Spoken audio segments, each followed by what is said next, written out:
Yeah, so today we'll talk a little bit about deployment. So deployment is going to be backend, the different ways we can deploy our agentic backends. Of course, we are using LangChain, so we'll use LangChain. Um, and then we'll also look at observability. We'll spend more time with observability and also with evaluation. So this is kind of a mix of backend, front end, right? Um, so one of the things that we will look at is how do we integrate our agents with external systems, with existing, services that are there. We already talked about MCP, right? And that's one of the ways. Then, if you are looking at how you want to integrate, then you also be talking about how you handle a lot of challenges, right, that may come up when you are kind of trying to integrate. There are a lot of challenges that may come up. So um, it's good to be aware of these challenges and it's good to come up with good solutions for them so that you don't end up in a situation where um, you're building a system that is kind of struggling in terms of reliability, struggling when you are building at scale, right? So it is very, very important. Okay. So then we'll also talk about custom services that you are deploying. Effectively, we are talking about um, agentic systems that you have built, right?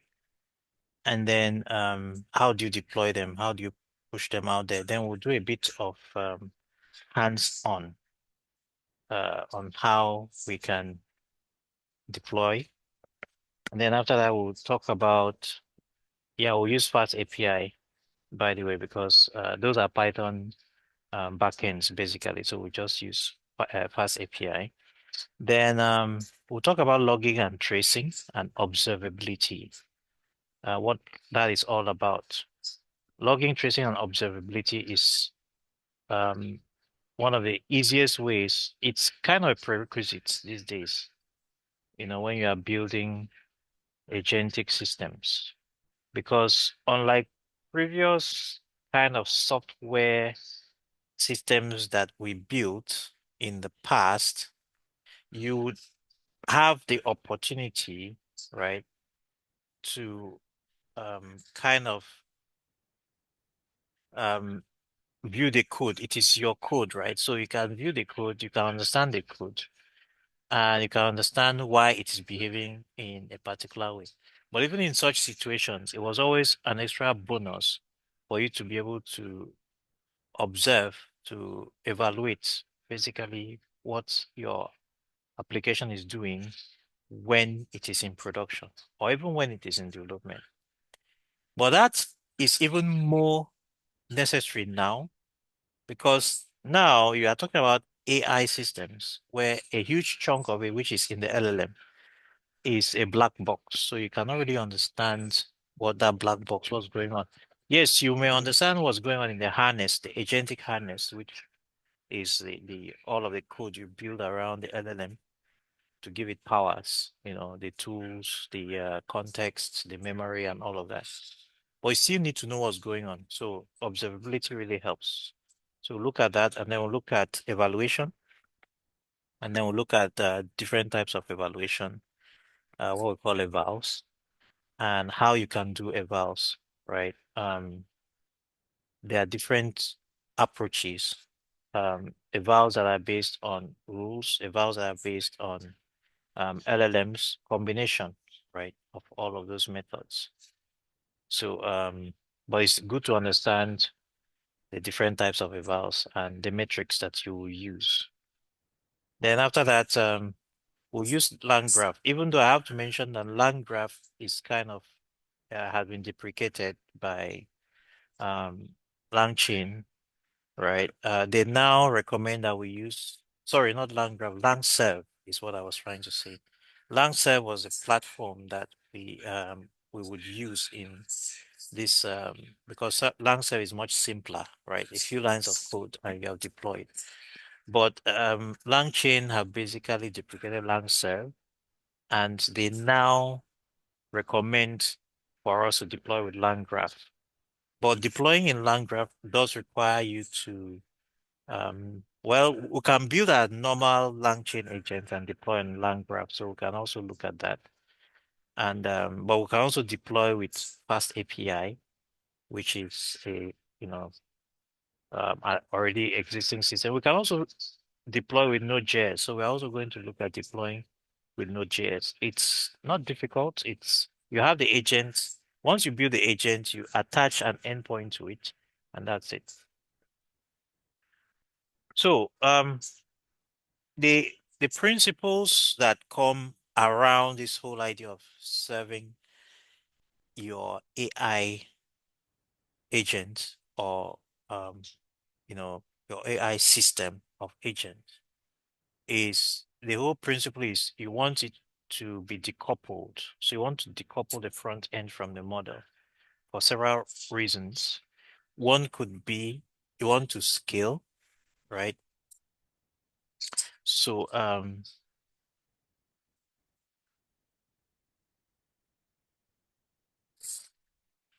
one could be you want to scale, right? Um, it could also be that you you want to make your um maybe in terms of security, you want to secure, okay? You want to ensure that you can observe what is going on. If you do not separate it out to a backend, then you may not be able to implement that observability. You can still implement observability on the front end as well, but you have a bit more flexibility and control doing it from the back end.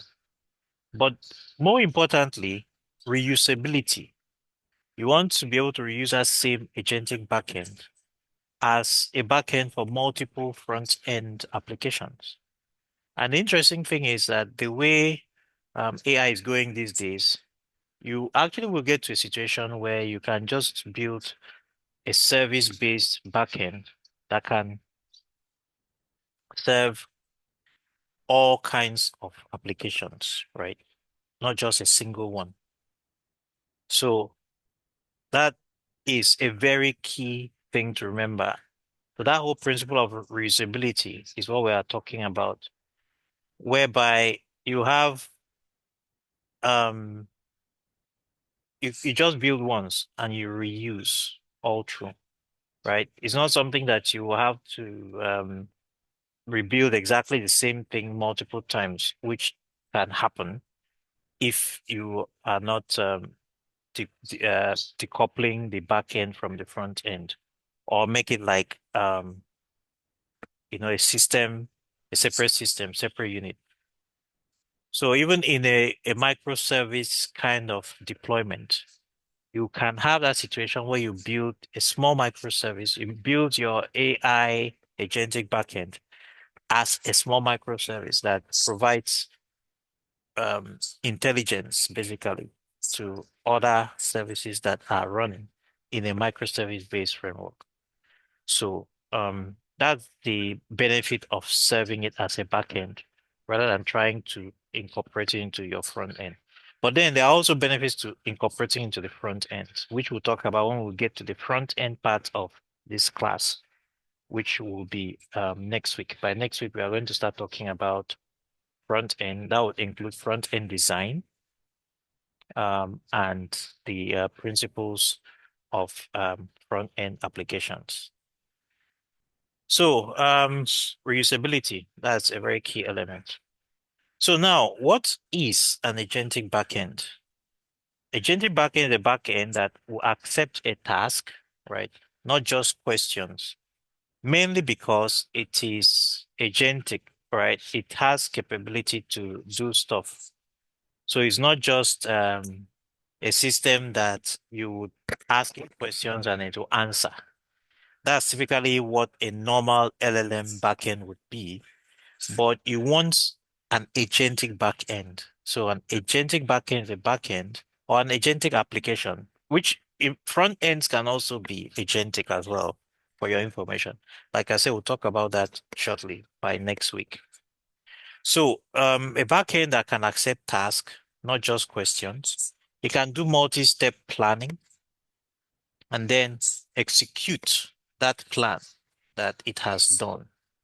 It can use tools that are presented to it.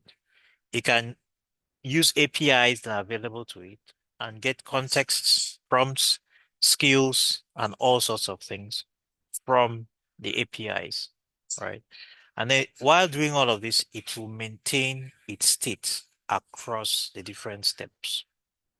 So these are some of the things that you would want in a backend, an agentic backend. And think of it like the different things we have workflows, we have workflow engines.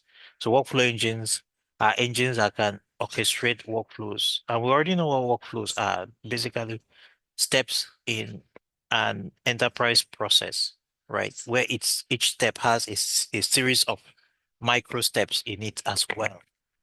And it's complex enough that it requires planning.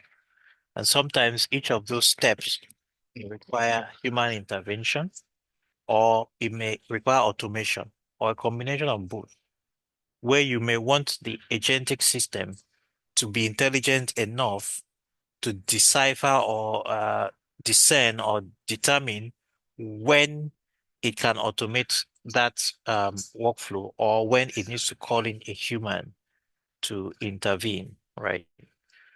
Um, then orchestrators. Orchestrators are basically software that control other software or units of software that will control other units of software. So for example, if you have software that is kind of managing, controlling and managing, right? Orchestrating basically. So if you have a supervisor agent that is managing other sub agents that are doing a lot of other different tasks, we are effectively orchestrating all of that, right? So that's also there. Intelligent middleware, that's middleware that basically can bring in intelligence into your system. So we already talked about what an agent is. An agent is its capability is multi-step reasoning. That's the first thing. That multi-step reasoning, of course, is brought about by the large language model, which is the reasoning engine in the middle of that agent. Tool invocation, the ability to invoke tools, make tool calls that can get things done. And then it will have state and memory, which allows it to keep track of current state, what's currently going on, as well as historical information and data, previous conversations, and so on. And then being able to interact with external systems, which is something we are going to talk about shortly. So the agents will operate inside the software systems. And like I said, the core components of an agentic backend, well, of any agent for that matter, are the LLM, which does the reasoning and the planning, the tool registry, which contains all the tools and tool calls, the memory system, which we already saw last week. We saw how easy it is to just integrate memory. LangChain has made that so easy. Retrieval layer, which allows you to access or allows the agent to access data that it wasn't trained on, data that is private, enterprise data, and so on. The execution loop, which continues to run until the task is done. And then finally, observability and logging, which we are going to look at shortly. So when you are designing agentic backend, you are designing for reliability, right? Not necessarily intelligence, even though intelligence is needed, but reliability is key, right? In production, especially if you are building it for enterprise, Determinism is far more important than creativity, right? Because in most production enterprise deployments, they already have rules, they have standards, right? And it is expected that any system that operates there, including agents, humans, and so on, should kind of follow those rules. Those rules are a result of many, many years of learnings over the years. And a lot of those learnings are not easy to come by. It's composited learning accumulated over years, accumulated over man hours, millions of man hours, experiences of lots of individuals, what we call institutional knowledge, right? So, um, enterprises typically want to be conservative and want people to follow those rules. So software agents that operate in that kind of environment also are expected to follow that. So that's the determinism, right? It's far much more valued than creativity. Creativity is when you say, oh, these methods are too old, or let's try something new, or let's do some experiments. No, enterprise doesn't like that. If you do research and experiments, it is in a controlled environment where where everything is well supervised. So I'm not even saying in enterprise there is no experimentation or research. It is, but that's done in a separate environment, and it's always controlled. But in a production environment, you always want to be sure that systems are following deterministically guidelines, rules, and so on. In production, you also have explicit tool schemas that matter. So in production, you also have guardrails around all actions. A guardrail is basically, think of it like a safeguard, but it's not hard coded in the sense of um, a standard programming where you would hard code it using if statements, if then else if, and prevents things. Basically, things don't happen. But in AI, guardrails are more or less something like instructions, system prompts that you are giving to the AI that it should not go beyond those guardrails. Of course, the expectation is that the AI will follow. And in most cases, the AI does follow that. It follows the guardrails. But you also have to take into consideration that they may not for several reasons. Some of them being that maybe somebody's prompt injecting them, or someone is asking them to override, or there are different ways people try to hack and try to bypass or get around guardrails. So we'll talk about guardrails later on. So, but actions should have guardrails. Now, for me personally, in addition to guardrails, which are soft, I consider guardrails as soft because it's just instructions you're giving to AI. But then again, when you think about it and you realize that the programming language for LLMs is natural language, right? That's the only way you can program them and tell them don't do this or don't do that, right? Um, but in your code, in the application code that is now kind of responding or reacting or making use of LLM outputs or is integrating with LLMs, you can do additional guards. This time you are coding it in, so you can say that is more of hard, um, you know, constraints or restrictions. Then the other things that matter in production, apart from guardrails around actions, is timeouts and retries.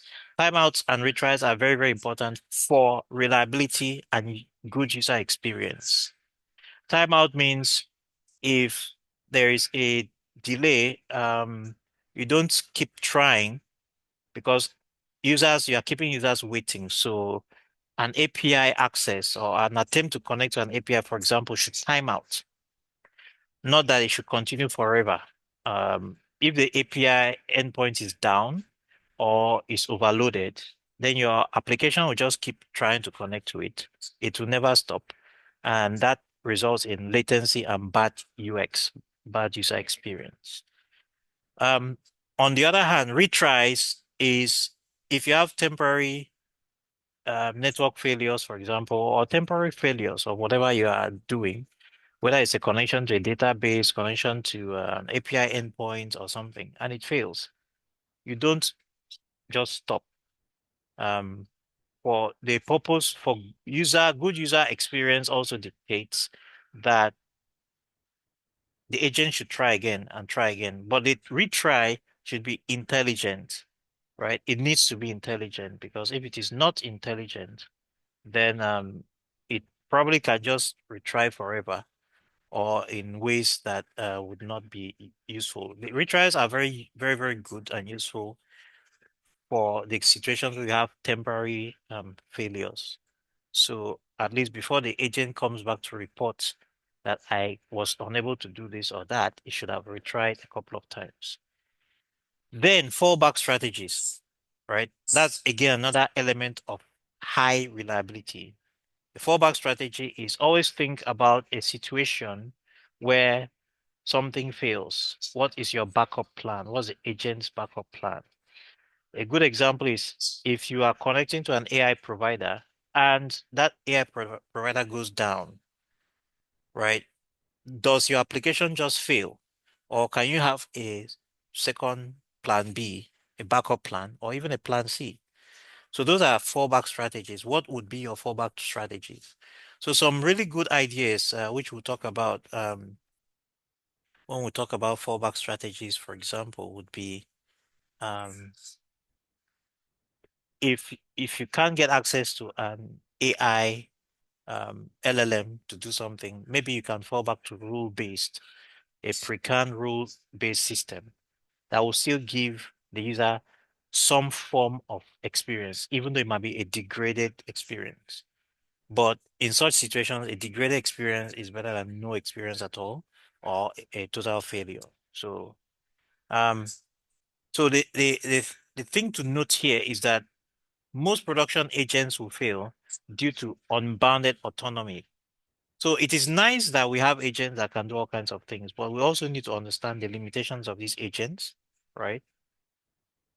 And also ensure or understand rather that they cannot be totally autonomous. They cannot be totally autonomous. There has to be a bit of supervision. And that bit of supervision includes both human in the loop as well as software-based supervision, right? From your own code that you're writing. So the reason why integration is harder than reasoning is LLMs can reason very well. They can think about things and come up with solutions, but they do not enforce rules, right? Like I said, the guardrails, you can give them guardrails, you can give instructions on what not to do, but you don't have a guarantee that they will enforce it. They will follow it most times, but you cannot bank on it. So you have to you have to keep that in mind. External systems are stateful, they are permission, and they are prone to failure, right? So while on the other hand, LLMs are stateless, okay? Even though your agents are stateful, um, systems that are permissioned means there has to be some kind of access control mechanism that is also robust, that doesn't weaken the security because you have exposed some kind of access control to the agents. And then external systems are failure prone. So that's where we talk about fallback strategies and retries. Okay. So at the end of the day, agents must operate within the system boundaries. These are the key principles around designing your agent for reliability. So when you are integrating agents with external systems, the first thing is what are the kinds of external systems? So we have APIs, for example, microservices, right? Third-party software as a service platforms, CRM systems, payment systems, search, and many others that you can interface and integrate your agent with. Okay. Databases, right? Where you can have, analytics, read only, metadata lookups. So there are also principles around this. Enterprise systems that provide integration points or APIs, ERP systems, documents management systems, ticketing systems, right? These are enterprise systems that your agents can connect to. Then other infrastructure services like the um, queues that manage long-running jobs and so on, schedulers that schedule jobs that happen on a regular interval, file storage. So typically, your service boundary integration, the recommended pattern is the agent does this through the tool. So you build a tool that can access the service layer, right? So there has to be a service layer between the tool and the system that you want to integrate with. There always has to be a service layer. And these days, this service layer is now implemented based on the MCP protocol and a bunch of other protocols as well. It's not only the MCP, but MCP has really been adopted, so that goes a long way, right? And the responsibilities of the service layer, even though MCP servers, by its definition, don't do all of this, right? So that's one thing. The MCP is just a protocol that allows you to access context and context information, right? And make it available to agents. Okay. But you need to have a layer that deals with things like validation, both the data that is coming from the agent into the system and the data that's returning back, right? Even though ideally the system should handle validation, right? Authorization, authentication and authorization. Authentication is identifying, right, that this person is who they say they are. And then authorization is ensuring that this person only has access to what they are supposed to have access to. Rate limiting, error handling, auditing and logging, right? So this all happens in the service layer. The tool is more of a client-side thing that connects through the service layer into the system. The agent just requests, the agent specifies what it wants, and then the tool layer, the service layer, the tool through the service layer executes. So this is like the standard pattern at the moment. So when you're designing agent-friendly services, there are a few things to consider that would be very helpful, very useful. One is prefer APIs that are task-oriented. Okay. So an API that does a single thing, for example, create invoice, it creates an invoice. Search document, searches a document. These APIs can be written as functions like this. Of course, these functions will then map to endpoints at the back end, right? So the service layer is going to run on the client, okay? Or it might even be split between the client and the server. So you have a client side of the service layer and then the server side. But in all cases, you have a client side, which most cases you define these as functions, and then they connect to the backend. So always take control of what the tool or the agent has access to, right? Avoid exposing raw SQL, raw SQL, or low-level, access to the database. Because if you do this, then you are giving the agent, the LLM is beginning to reason and write its own SQL query, for example, and then run it in your database directly. That's crazy because there is no safeguards. Whatever the LLM decides to do, that's what will happen. There are no safeguards. So raw SQL is very bad idea. For me, I typically, if I need to access database, you go through the ORM layer, right?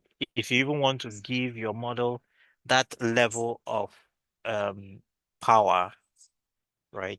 Or your agent that level of power, then it means it is actually going to be able to directly access the database through the ORM. Of course, so at least the benefit of using ORM is that there is validation.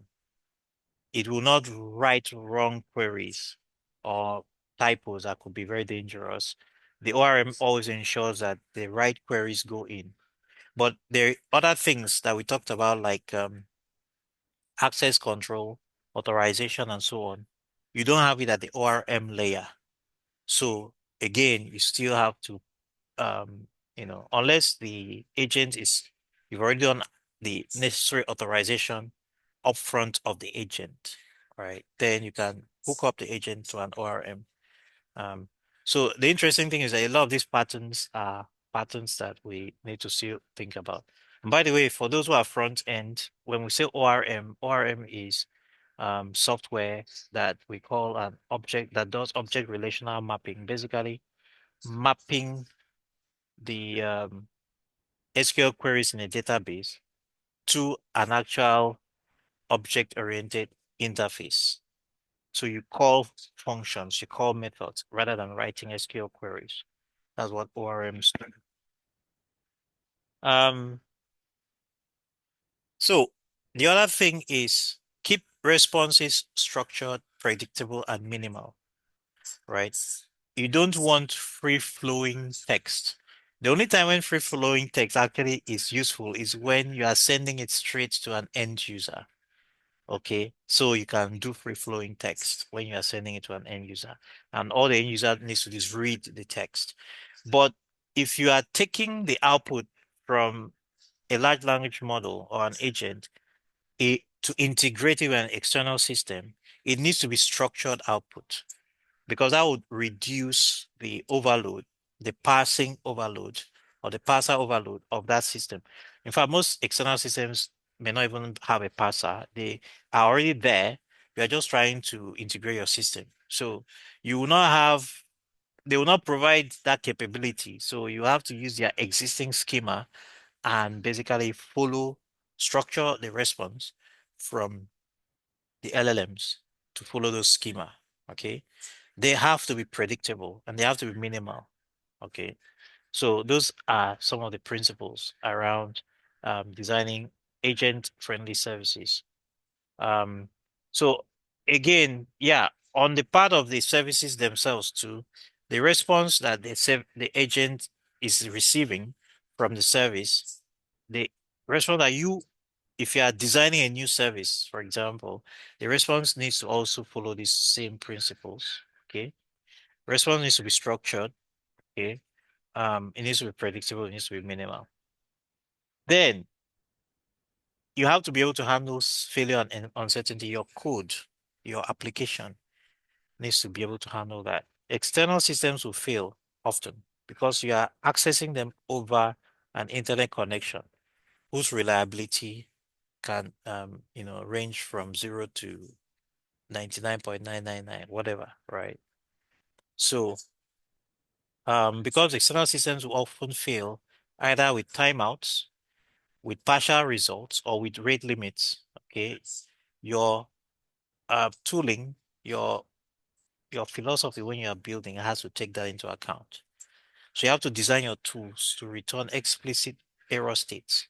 The errors need to be very clear, especially if you are sending it back as a response to the LLMs, so that LLMs can reason about it and come up with what to do. Okay.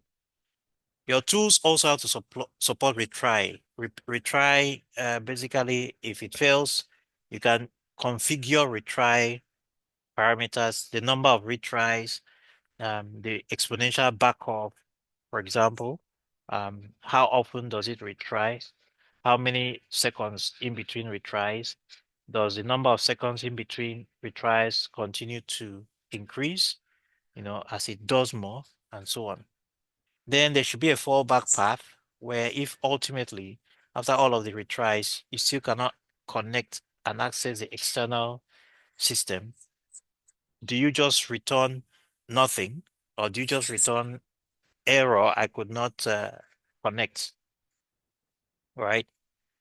Or can you provide a fallback that can still be used as, it's a degraded response, but it's still something. Okay. So this is one key principle here. Never rely on the LLM to guess the failure or what it should do to recover from the failure. Your programming should be very explicit to tell it what it should do, either as part of the prompt or as part of your tooling or your systems. It should be able to kind of help or handle that situation. Then the other thing we want to talk about is idempotency and safety. Idempotency is a software design terminology that means when you do something, when you call a function with exact, well, in this case, it actually applies to functions or methods that have side effects, not functions that you are using to read data, right? Because if you are reading data, you are not changing anything, you're just reading what is there. But if you are mutating, you are changing data. Idempotency says if I pass in the same set of parameters, right, I should only be able to make that mutation once.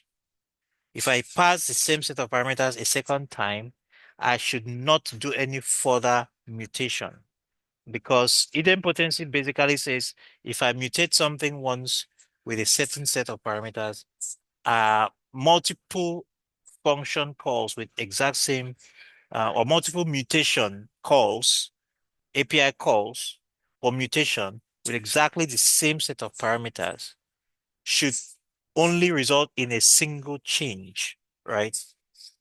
So for example, if you send an API call to maybe, for example, add a user to a workspace, okay, it should only add that database row once because you cannot add a user to a workspace more than once. If there's a second call to add that same user to that same workspace, you should not create another database entry in the workspace users table, for example, because if that happens, you are now creating duplication, duplicity.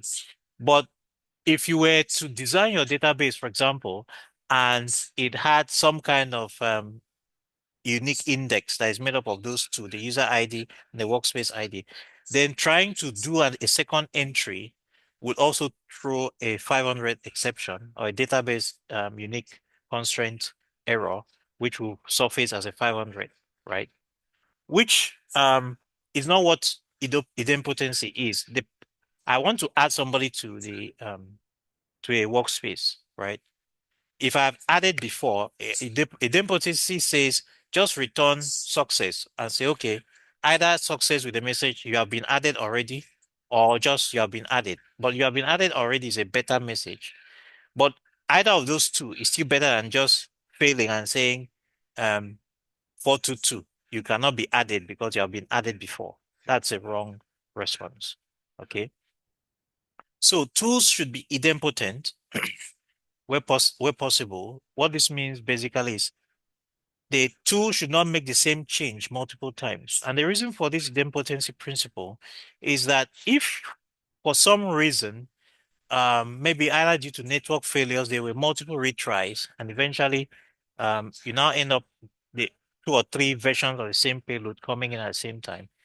It should only make a single change. There should be only a single mutation, right?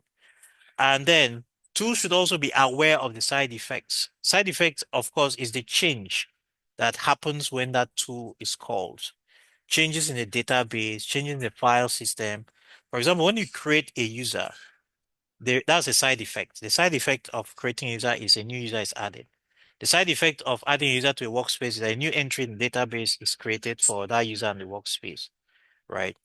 But if you are reading, the number of users in a workspace, for example, there is no side effect. There's no impact. There's no change. You are doing a read. That's why mutations typically have side effects. So any system or any tool that has side effects or that its activity or what it does has side effects should be aware of the side effect and should be able to communicate the side effect back to the agent that is calling that tool and ultimately to the LLM. Okay.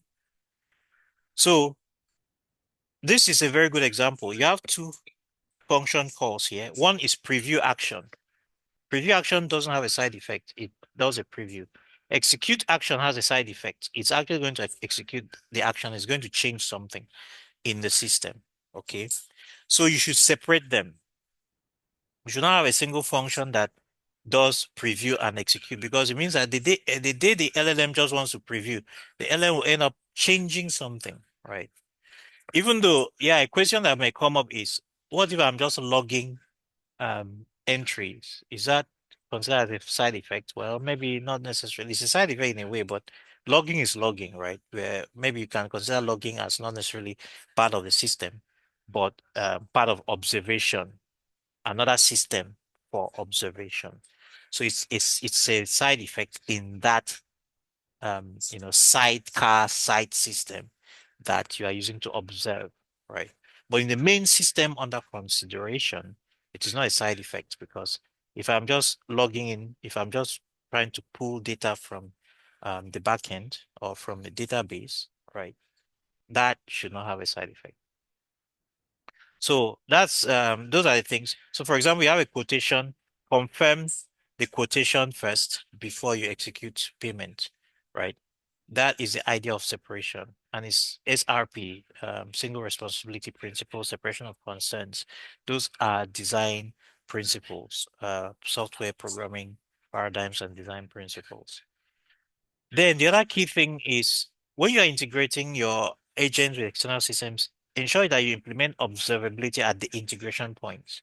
This is very, very important, because you need to know where the failure came from, whether it's from your own side of the system or from the external system. So always do logs, right? For logs, log the tool inputs, log the tool outputs, log the errors. So tool calls log the inputs into the tool from the LLM or the agent, log the outputs from the tool, right? The response, okay? Log when the tool is making an API call, when it gets a response. Log errors. Logging, log everything, right? Set up tracing. In those days, we used to write software without even realizing we had to log stuff, talk less of tracing. But today, if you're a software developer today and you do not log stuff in your code, you are wrong. You should always log stuff, especially where there are errors. Where there are errors, you log the exceptions. But we have also learned this habit of only logging exceptions when there are errors, right? Sometimes you can log errors even when there are no exceptions. Even though these days we prefer tracing to logging non-exceptional situations. But there are times when you log debugs or you log info when you are at a critical milestone in a workflow, you can log it, log info, this or that, or log debug, right? But these days, tracing based on open telemetry standards, tracing is what we now do. Tracing tracks the entire life cycle of your code, how it starts from the entry point, maybe a request that comes in and goes through your entire um, pathway, the code path, and then gets to where it executes what it needs to execute, right? The value of a trace is, when the system fails, you can see the entire trace, right? A trace is kind of what we call stack trace, what we used to call stack trace. But stack trace was only in the context of software, right? A particular system, small particular part of the system. But tracing goes all the way, it flows in the context of a web, for example, web-based development or any kind of development. But open telemetry is more of a web standard. It starts from the browser. It crosses the boundary between front end and back end. And it goes, when the request goes into the back end also receives the request and begins to trace at that point of reception. So that allows you to be able to trace the entire cycle of a request from when it was initiated by a user that clicked on a button and goes all the way down from your UI layer in the front end through the data transport layer in the front end out into your fetch API requests, goes across the wire, arrives at the back end, gets received by the endpoint function in your back end, and gets channeled even to the database, right? Makes a database SQL queries and comes back with the results, and the results are sent back as a response from the endpoint all the way back across the wire, back to the front end, to the API fetch API response point at the front end, all the way back through the data transport layer, all the way back to the UI, and then displays to the user. That entire cycle loop tracing actually traces it if you have written it properly in all of your systems. So if you have a failure, you can tell where it failed, whether it failed at the front end, at the back end, or at integration points, even in the back end. So it is very important to have that, and that's what we'll look at shortly after now, observability, to know at which point something failed, right? So typically, there are a lot of platforms that allows you to send traces to them so you can monitor those traces. You can plot those traces, visualize them as graphs or charts if it is metrics, right? Or view them as logs and, filter those logs to what matters, right? Or if it is traces, even track the entire history of traces. So LangChain has a platform where you can handle observability and check out traces. That is in Langsmith, right? And then there are other existing APM tools, right? A lot of them. By the way, you have the likes of Elasticsearch, Grafana, um, um, Prometheus, so many others. There are a lot of tools, right? Those ones were even the old ones before the age of AI. But now with AI, we have a whole bunch of others. And they already mentioned open telemetry, which is an open standard that everyone is now kind of going to so that we have a single unified standard. In fact, in the AI world these days, open telemetry has become a standard and observability has become a standard. It is no more optional, right? So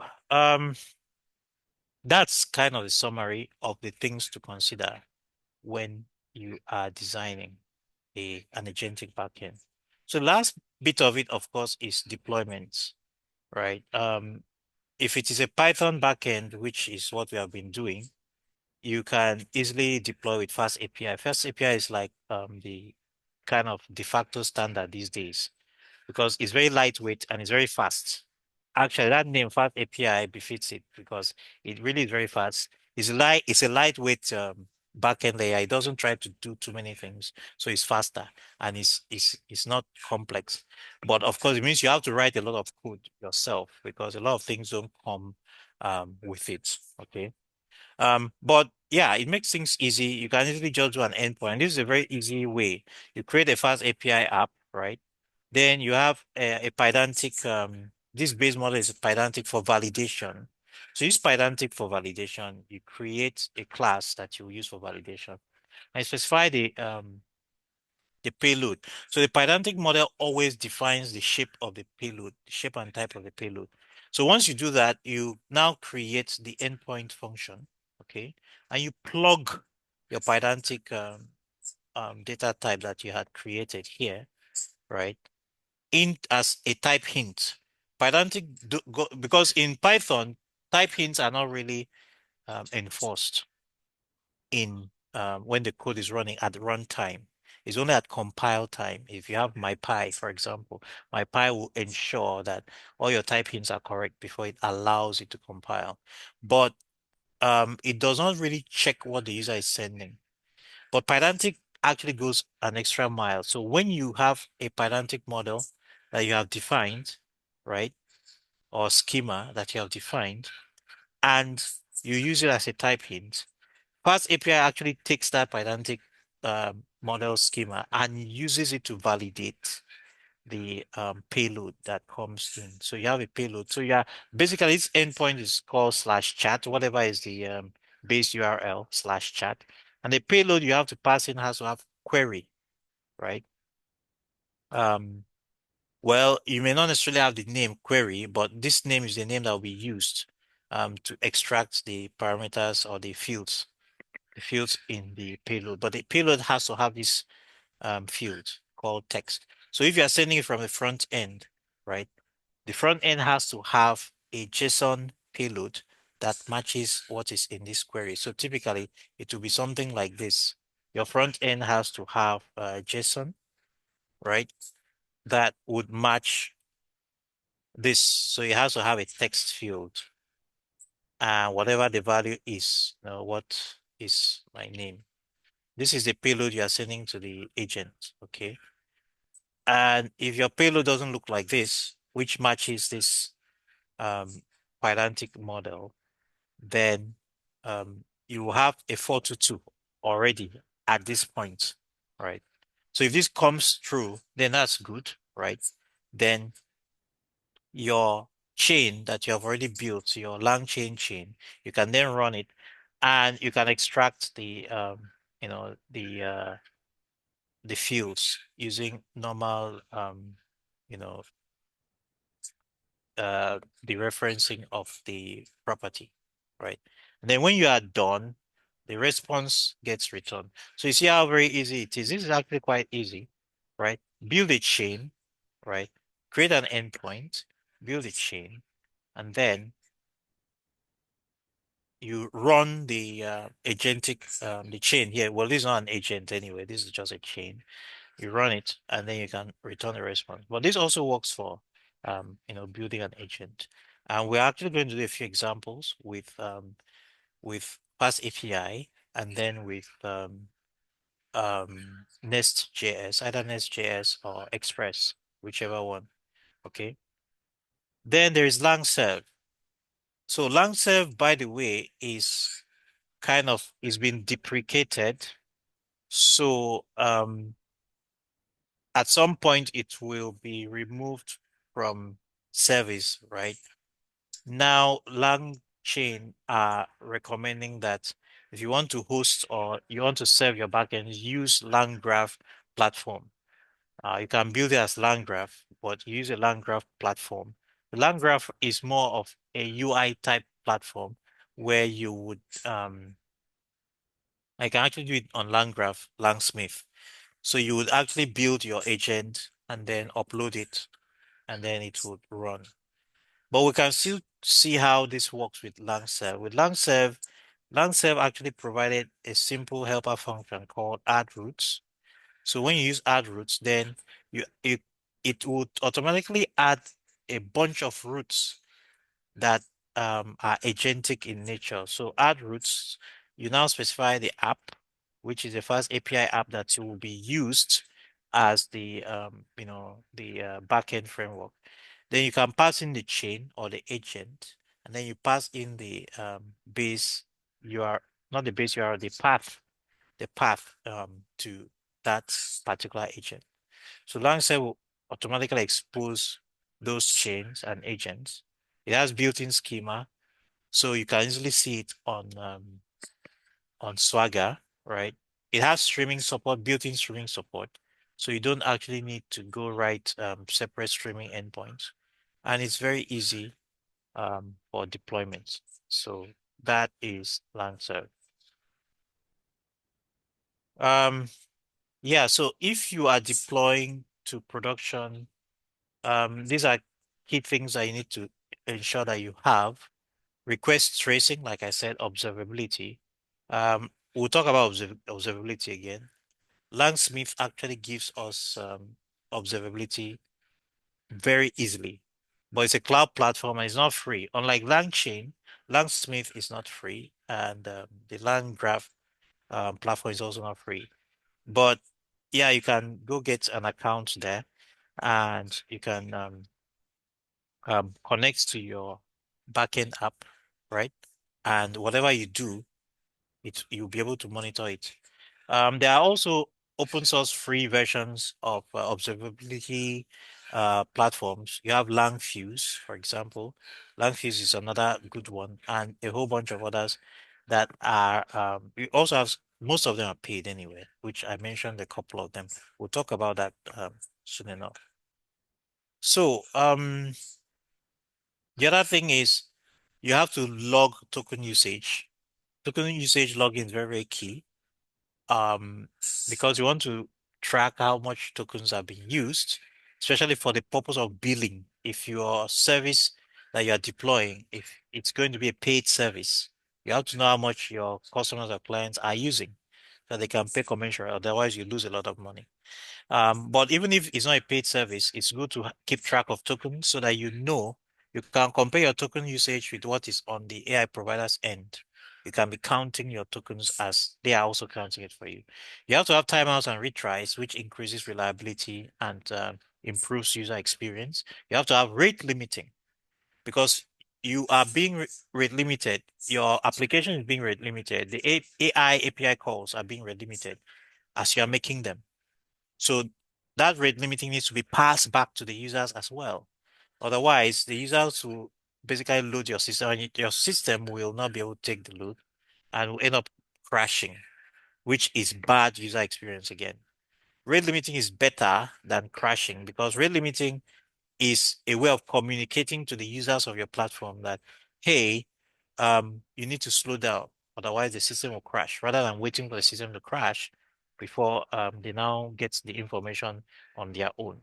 Then you have to implement model fallback, where, like we said, fallback strategies, you have different types. So the model fallback is if your model provider is not available, what do you do? Okay, then there's a recommended folder structure here, but this depends on whichever system you are using. You could also devise your own, but so that's it. We're going to try a few hands-on examples. I will see if I can do this with the Langserve and also fast API Langserve, and then I'll also do something with the Node.js. So let's do that. Then we'll come back and talk about observability. Okay, so now typically if I use Colab, the problem with Colab is that we will not be able to it's not easy to connect to Colab. So I'm going to use the code spaces. So I'm going to use code spaces. Code spaces allow us to run a server with a VS Code environment. So basically think of it like you're basically doing VS Code on cloud. Okay, so I want to do a very basic, I want to do a very basic system. It takes a bit to come up, but we are going to do a very basic agentic system that we will then connect to an endpoint. And I'm going to do two of them, right? So if you remember last time we did this um, system, right? Um, we did this system where we basically just did a standard lang chain um, with JavaScript endpoints, right? So I'm just going to reuse this agent. I'm not going to make a new agent. I'm going to reuse this agent. You can see we already did an agent, and I'm going to create a Python version of this same agent as well, so that then I'll wire it up to Path API. I'll wire it up to a bunch of other things. So let's start off by let's just create a new folder, um, or a new folder with a new file, right? And I'll just have the agents in there. So I'll put the agents in there. Um, I'll just call this agent.ts. So interestingly, I'm going to mix Python and JavaScript in here. So I have this agent.ts. I'm going to copy the agent that I had made here and I'll put it in that agent.ts. So effectively everything here, um, I'll put it in here. Right. But now, rather than actually executing, I'm going to export it. So, we let's see the best way to do this. Um, so we can,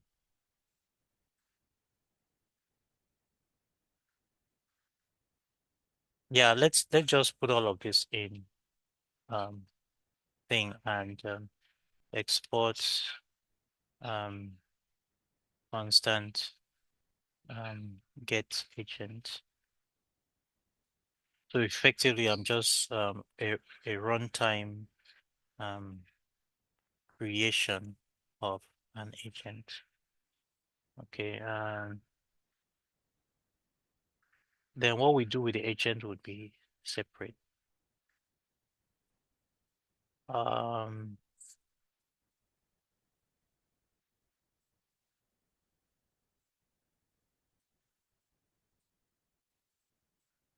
okay.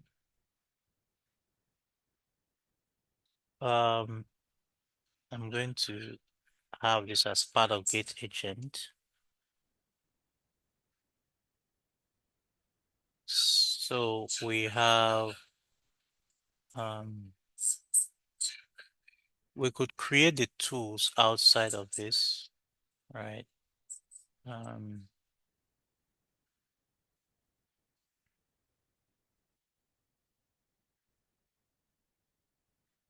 yeah, so we're just going to set up the tools, create the custom state. So we'll just do everything in here. Then we'll create the agent. Um, I'll leave these other ones. There are other things, the configs and so on. But we're not invoking the agents, we're just creating them. Uh,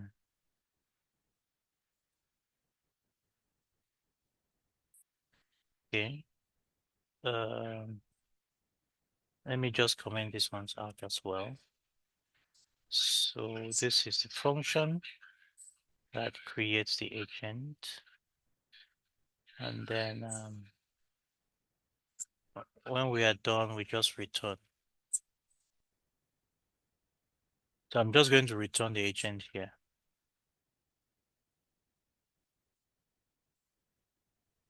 Okay. So creating the agent is basically set up a tool, create a state, then create a new agent with that tool and that custom state with a memory saver. So it has some basic stuff, right? I didn't do a rag or anything, so I'm not going to bother about that. So that is exported. So here in main.ts, let me paste back some of the code because I think some of the code now comes in here. And we will now um,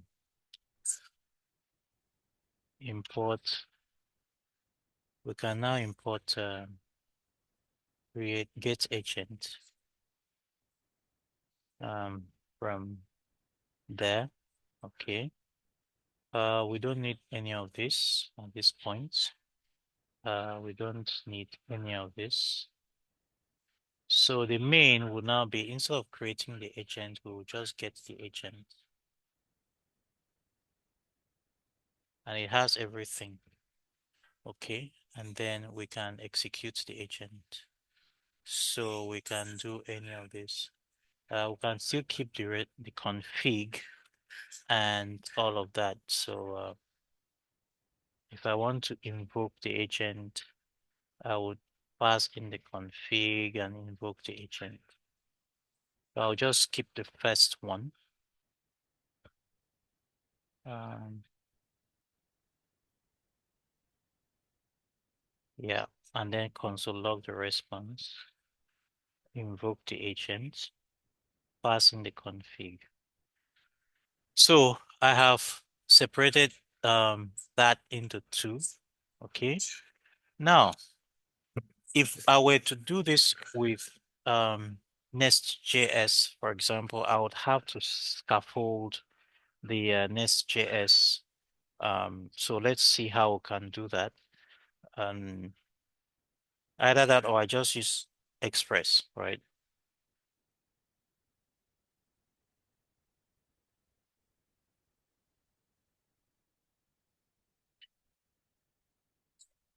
So typically, um,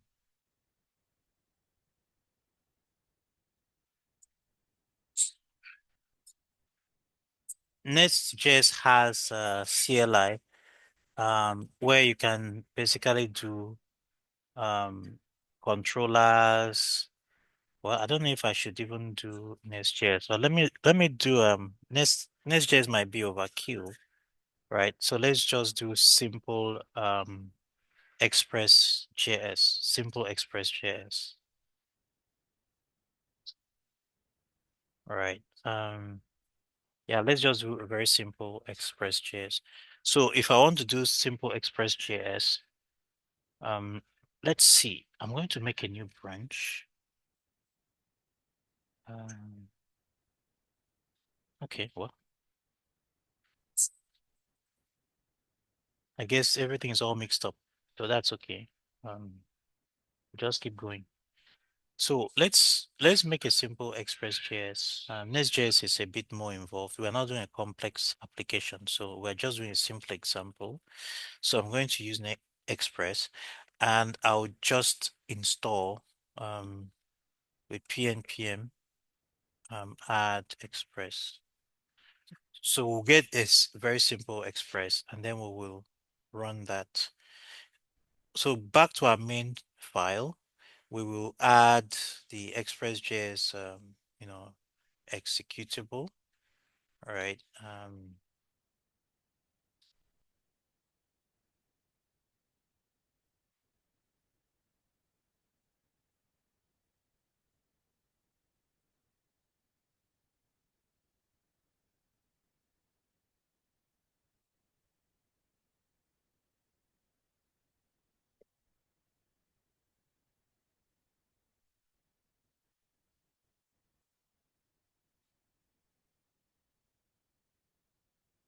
Okay. So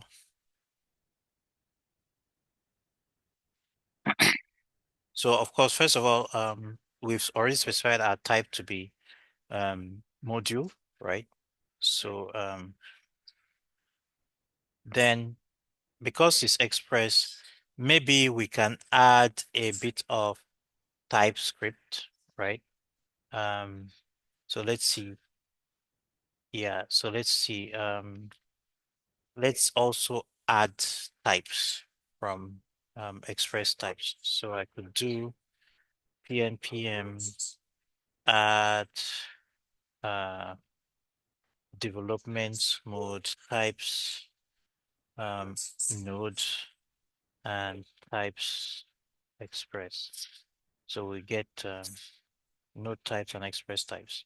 This is okay, so we'll still keep this. In the main.js, we will now import. So I'll import the other things first. So we'll first import Express and we'll import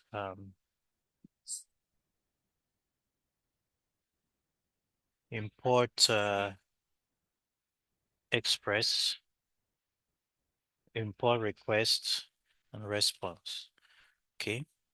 Then we create a new Express app.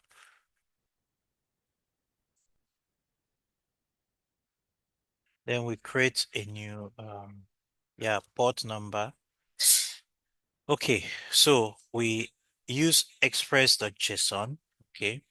Then we can now do our API endpoints, right? So let's say we do the first endpoint, which is app.post, and let's just call it invoke because we are trying to basically do request response. We are trying to do what we normally do with if effectively we are trying to mirror the invoke method that we normally have in in um, in LangChain agents. Okay, so yeah, so the first thing is we We can look at the payload that we want. So for now, let's just go with a simple text, which is the payload. So we have a payload that just has text in it. We can do validation and all of that, but I'm not going to spend too much time. Now we already have an agent. So we will now get our agent. Okay. And then, um, well, there are validations that we could do. For example, if not text, you can do 400 missing text and all of that. Then we can also try and do some basic exception handling. So remember, we said when you are doing all of this, um, you have to try and be you need to handle errors. It actually is very key. You need to handle errors. So let's put all of this in a try catch block. Okay. And yeah,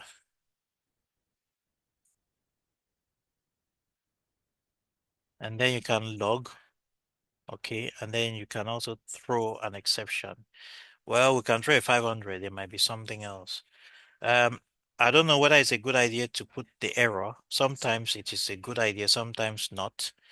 It really depends on um, your own philosophy. So sometimes you could actually, decide to display the error, right? So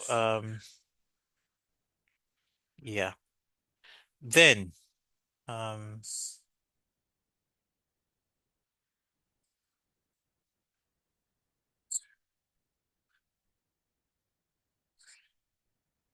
we could just make this E exception.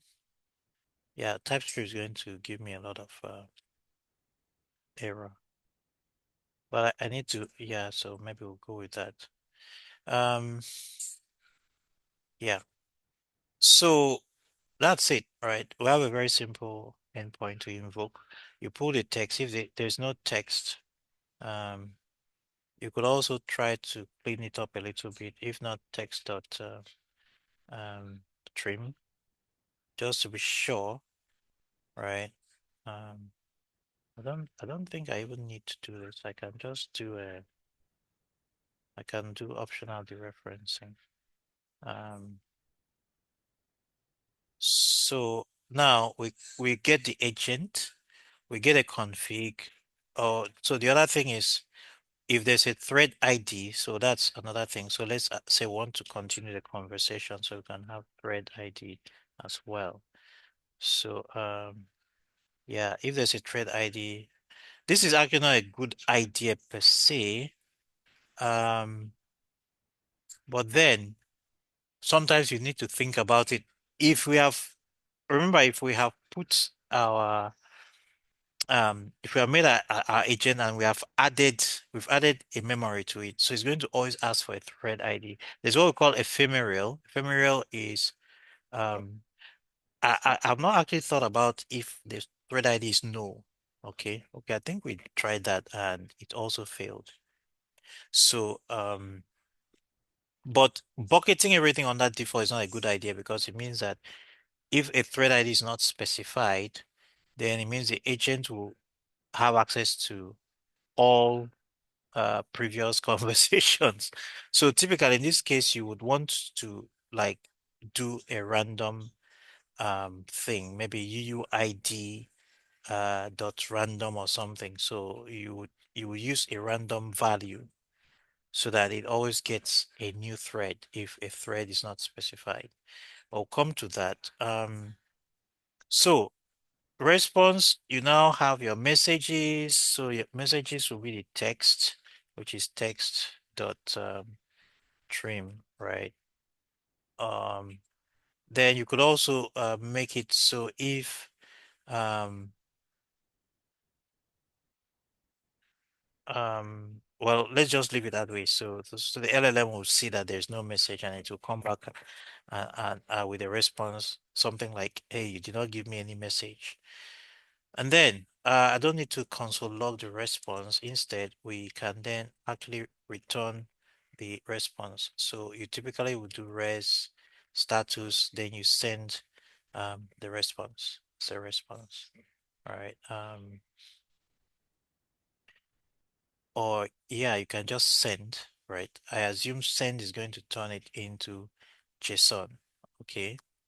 Um, yeah, but if we wanted to add other things, we could say, okay, success, status is success, but then you already have this in the 200, so you don't need to have an extra explicit status thing. Okay, so this is a complete, this is a complete um, server that we have implemented. The port is passed in.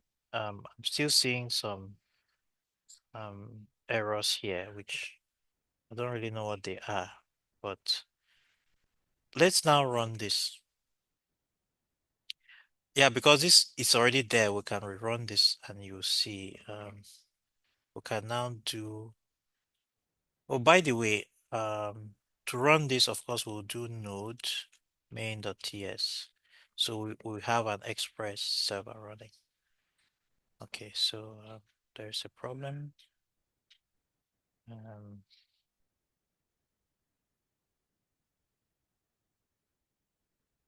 expected a comma and got ident.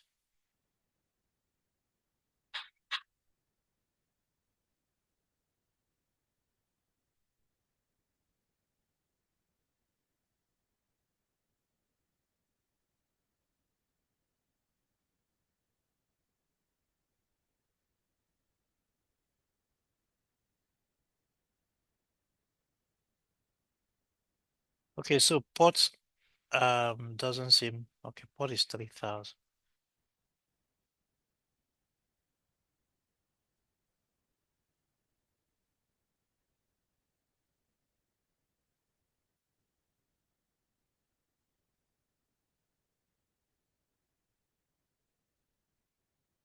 Let's declare. Well, I would expect that it already knows that this is an integer, right?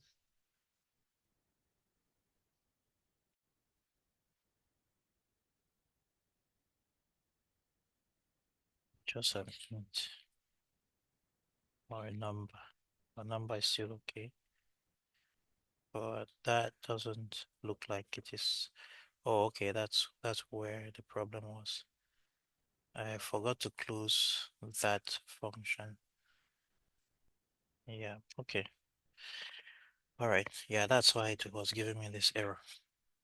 Okay, so we have our express function and we can then run it or our express server.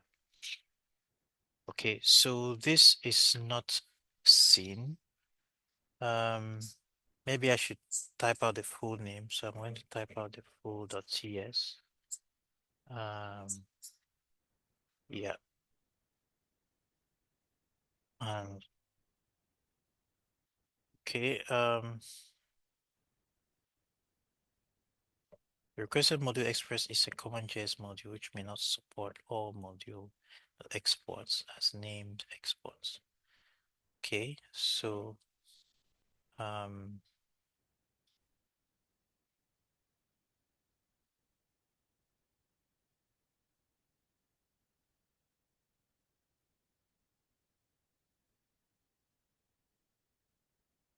okay, so let's do it this way then. Let's do it this way. Maybe this will work as following the suggestion. Okay. Um, strange.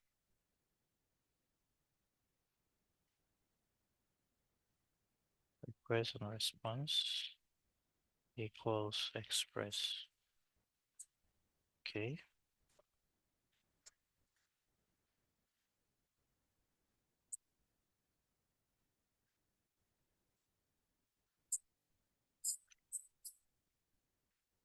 Okay, so this is taking a bit of time. What I will do is I'll also do the fast API part of it.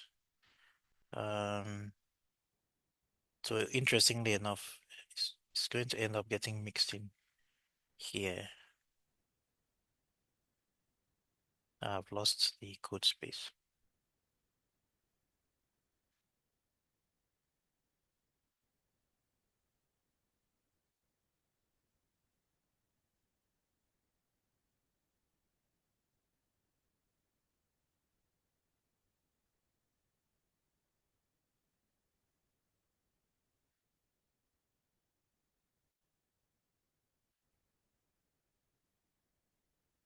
Okay, so it's trying to catch up, I can tell.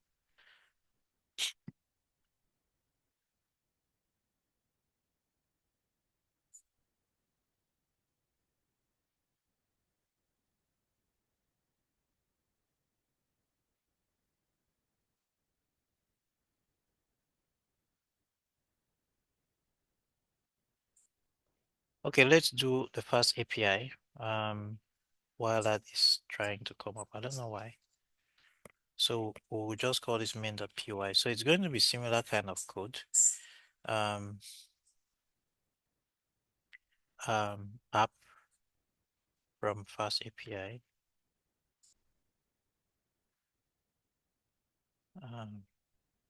Request. So we will have a fast API app. We have posts invoke. So similar thing, right? Um, I didn't do the course thing. So here I'm going to also put an agent, fast API agent here as well. I'll call it agent.py. Of course, because this is fast API, I have to add the init as well. Okay.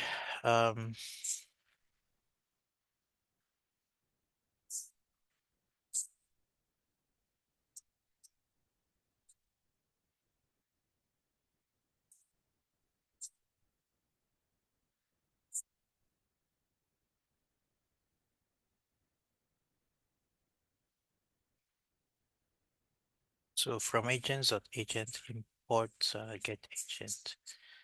So I'm going to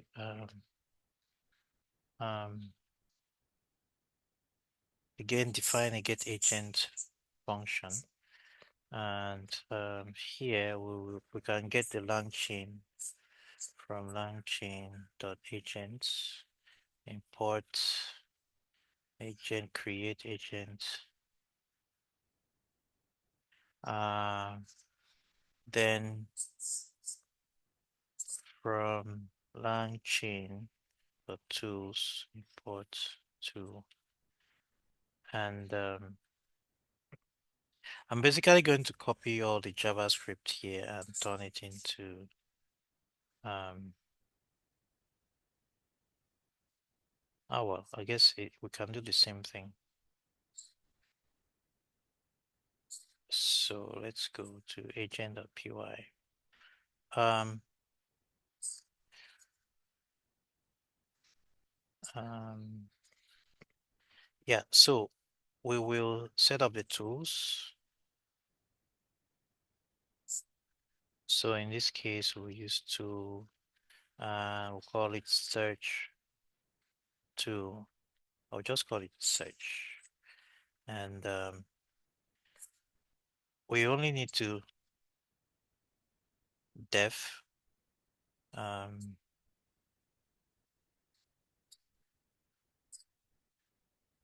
so we will pass in the query, which is a string, and then it return the search results.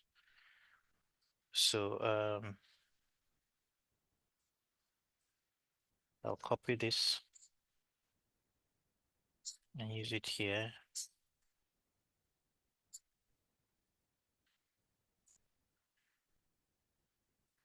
Okay.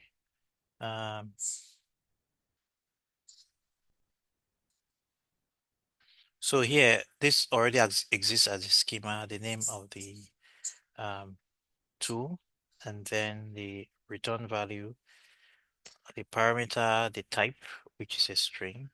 So this already fits into the Zod schema. So we already have a tool.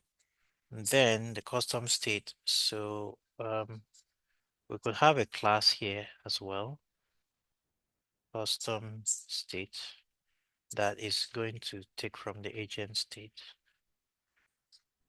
And we'll just pass in the props. The custom state to have the messages. We don't need to do that because it is already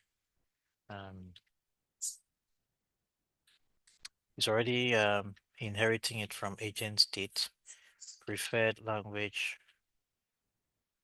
and then is active, which is Boolean. And the default value is false. Okay, so and then we create agents. So one thing I forgot to mention is the agent state here.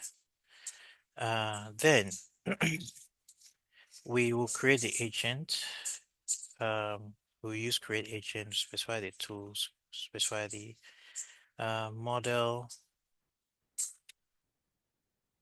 Model is what we had here, which is Google Gemini.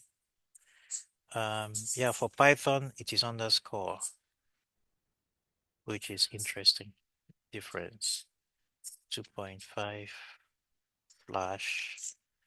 That's the model. Tools is the search tool. Then we can add a checkpointer.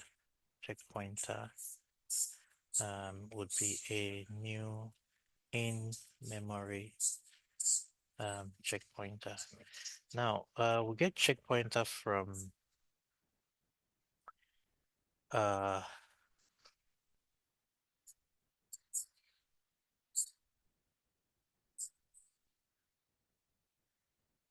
we get it from LangGraph. Yeah. So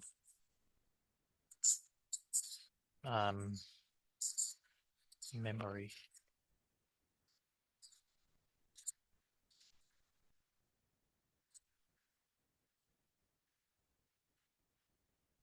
should be in memory. Store should be in memory store.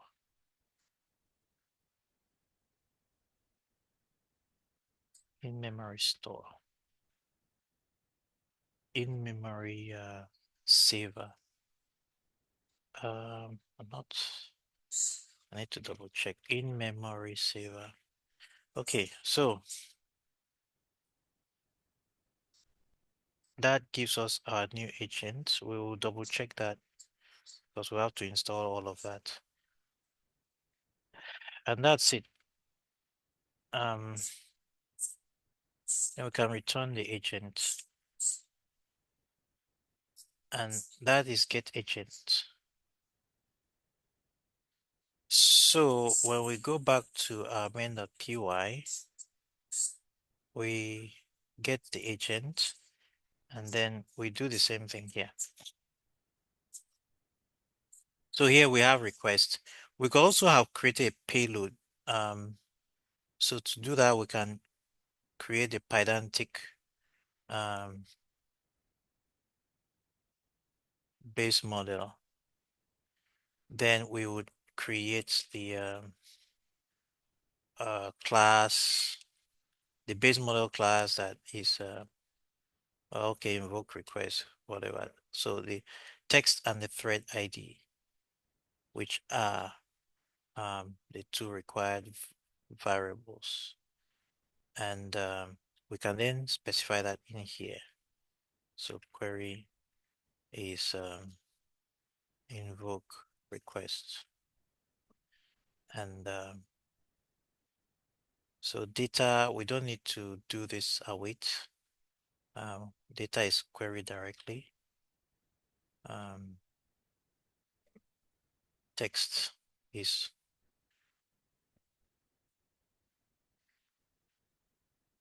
so the query text, the text is a query text. We can even strip it. And then we could say, well, anyway, this is required.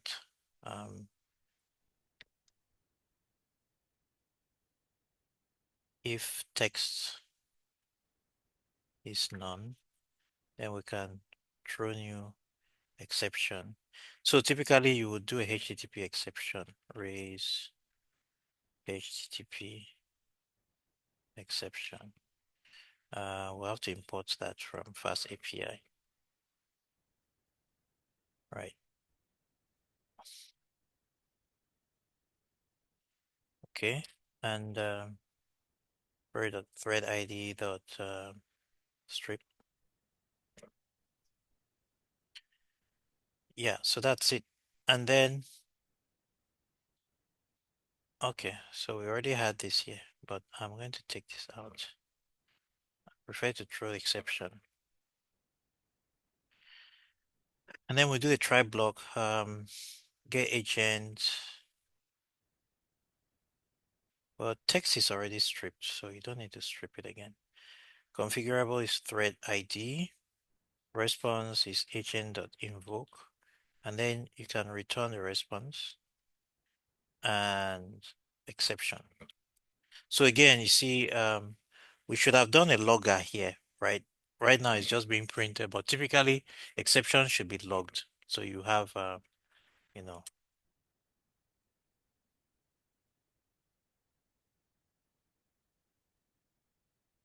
yeah.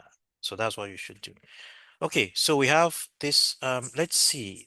There, it seems that this was a problem that I still do not understand.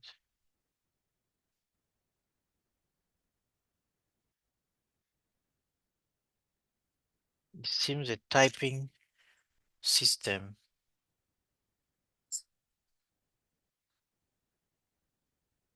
Property response does not exist on type of E. So this is not working according to,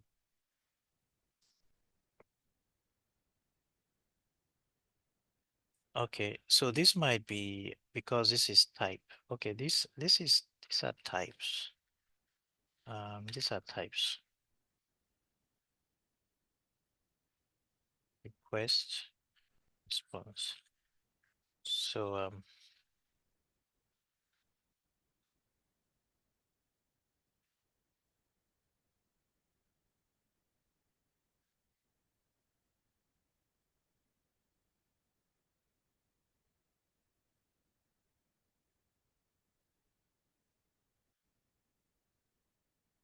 okay,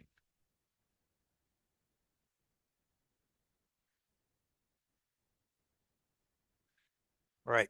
So PNPM, or we just do node run, node um main.ts.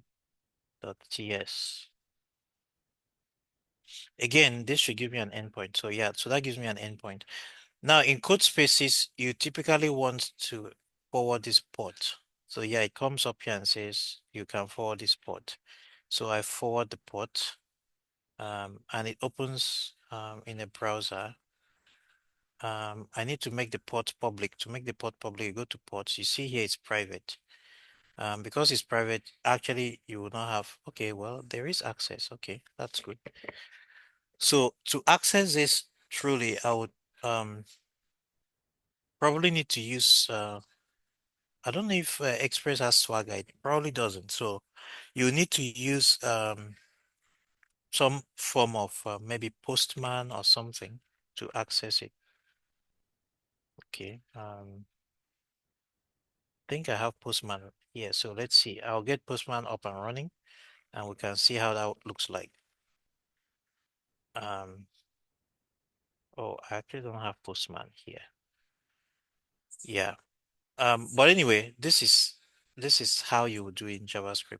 If I'm able to get Postman or something else to access this, I'll do that. On the other hand, you can also simultaneously, of course, I will run another server with UVcorn.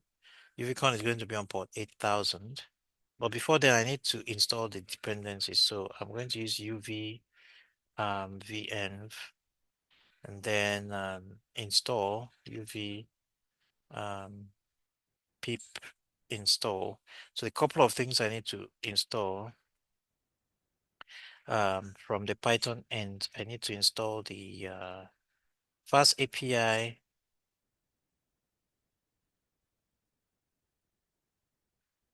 I need to install Fast API Pydantic, and then I need to install all the LangChain stuff. So Fast API Pydantic, um, LangChain, and LangGraph. Okay,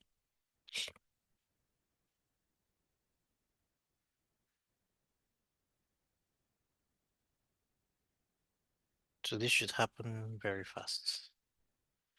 So we'll come back to this. We have about 10 minutes. Let's just go and look at observability while this is running. So, but basically, this is how you can see it's very simple, right?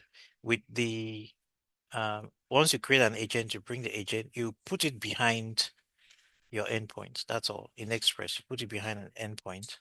And then when that endpoint gets called, you extract normal way, you extract your stuff, and then you call the agent normally.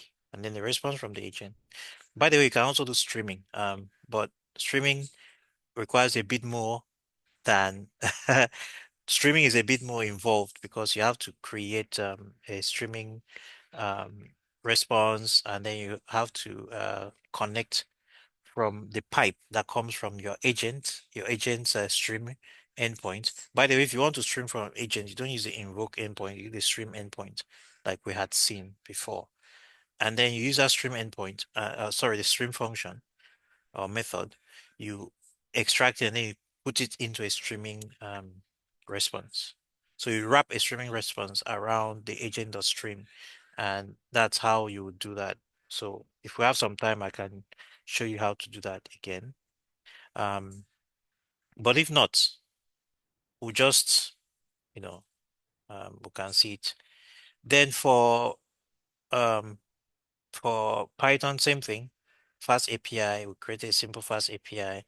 We create Pydantic class for validation, and then you create the fast API endpoint.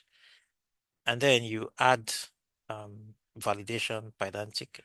You create the agent normally, and then after you finish creating the agent, the next thing is you just you call the agent normally. So here we are doing await to invoke it.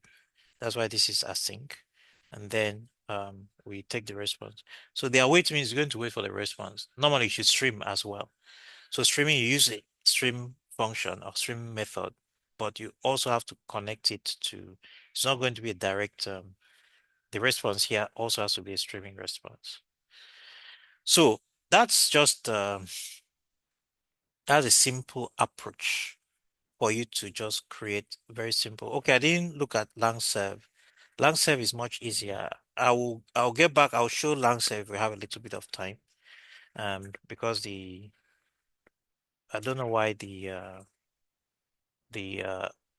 the code space is a bit slow. But so the lang serve itself, right, will give you all of that. As a matter of fact, let me see if we can just show you.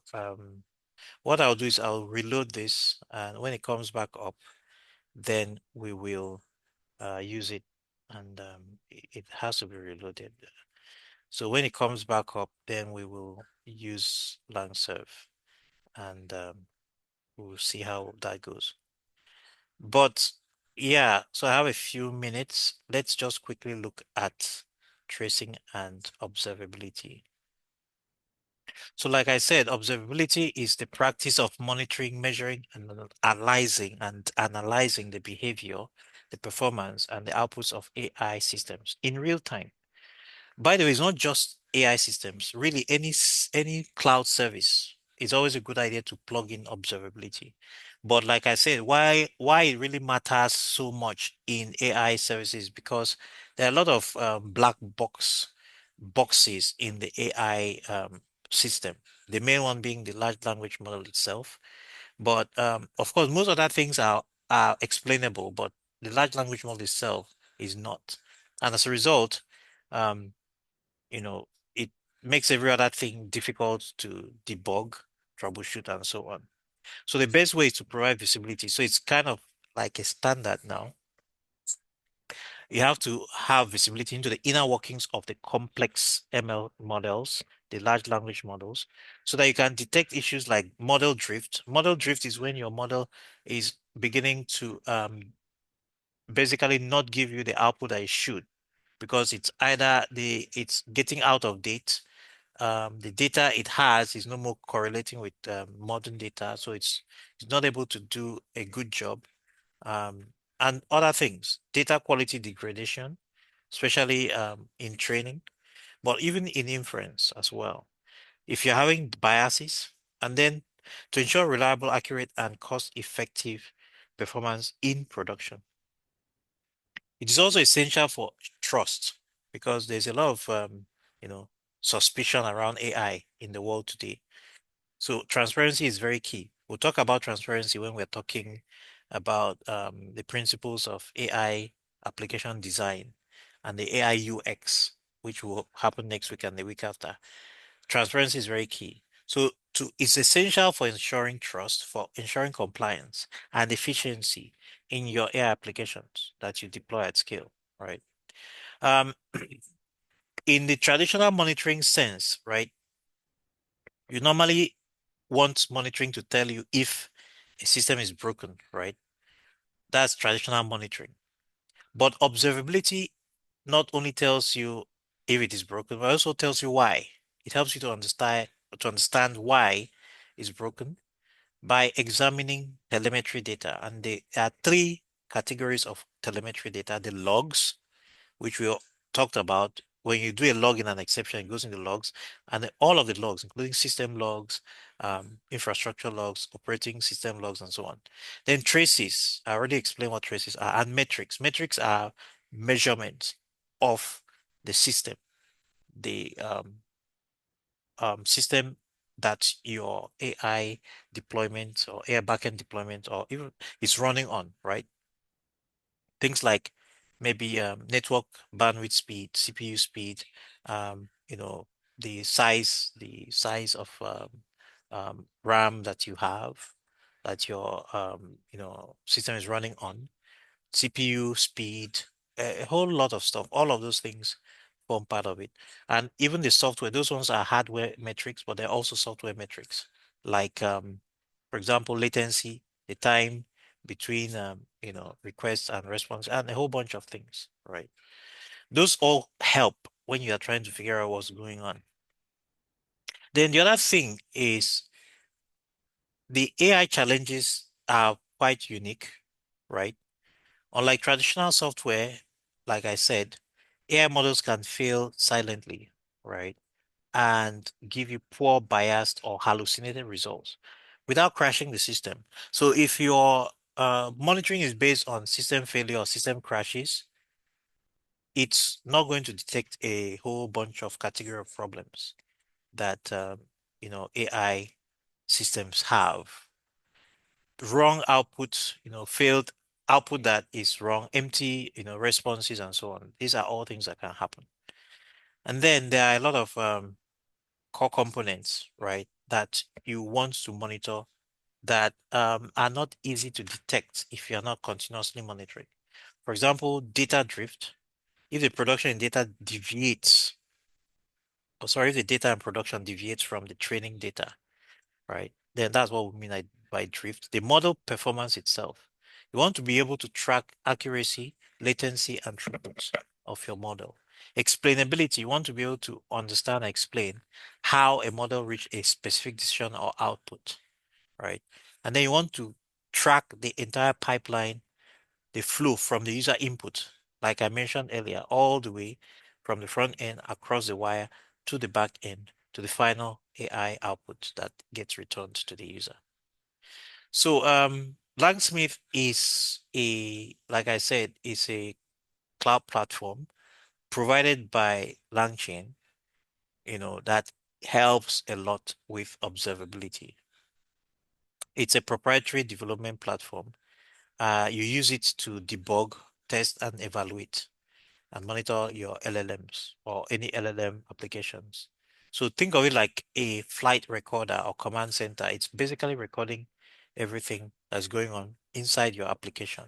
It provides visibility into complex, non-deterministic or black box LLM chains or agents, right? It's framework agnostic, right? You can use any framework with Langsmith, but it's optimized for LangChain and LangGraph.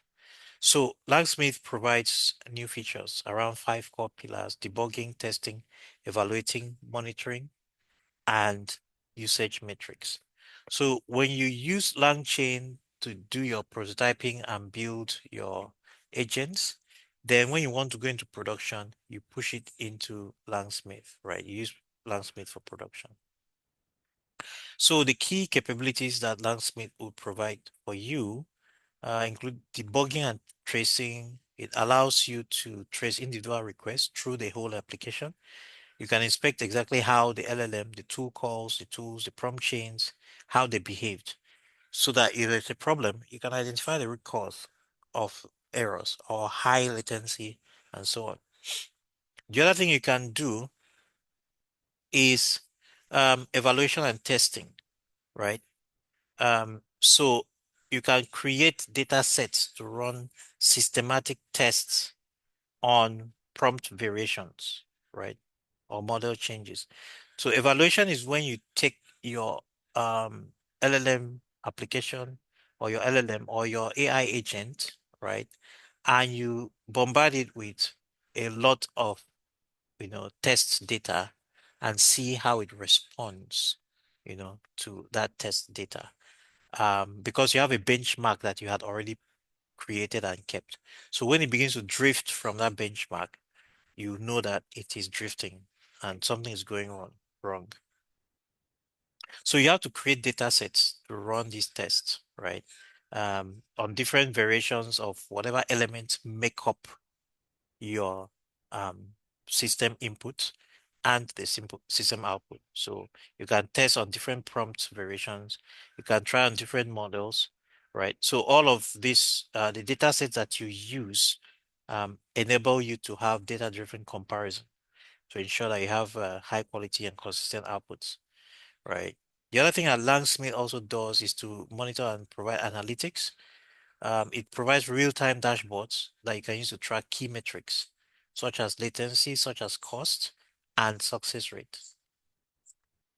Then teams can also use Langsmith to manage and curate data and provide manual or AI-assisted feedback on specific traces to improve prompt engineering, to fine-tune models, and so on.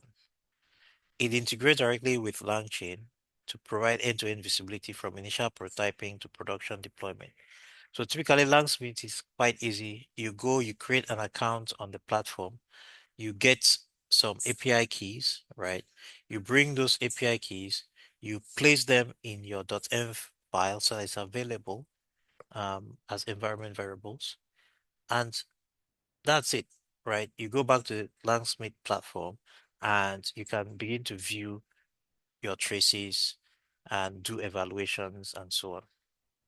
So Langsmith is designed to help um, you transition from those prototypes to more reliable production-ready systems. Yeah, so we already talked about tracing, and the question would be, okay, what is tracing helping you to do? Tracing, if you don't have tracing, you will not know why a particular response or answer was produced, right? Um, You will not also know what tool calls are being called, if the LLM is even making the right tool calls, if the agent is even making the right tool calls, right? And if it's passing in the right parameters to the tool calls and so on. So it's difficult to debug failures if you don't have this kind of observability. So Langsmith tracing provides that. Tracing, like I said, gives you the entire lifespan of a request from when it starts, when the user clicks on a button or interacts or presses enter or something, and all that request goes all the way and comes back. So if you have tracing, you'll be able to keep tr track and see every LLM call, every tool call. You see a prompt, you see the response, you see latency, you see the tokens, you see token count, you see a whole lot of stuff, right? So, if you are using, um, something like chains, agents, tools, all of this, Langsmith will automatically trace everything. It will trace agent reasoning steps. It will trace tool invocations. It will trace RAG retrievals and latency and token usage. All right. And some of the answers that tracing will give to you will be things like what is the model seeing? What did the model see? What did it decide? Which tools did it call? How long did it take? Okay. So that's it. Um, I'll do a bit of hands-on. We are going to talk about evaluation when we come next time because we have kind of run out of time. But I will just because evaluation, I think we may do a little bit of hands-on on evaluation manually and then also using Langsmith. But let's see how we go with Langsmith. Okay. Meanwhile, yeah, so this hopefully should still be running. Um, yeah, so our installation went through, even though it was a bit delayed. Um,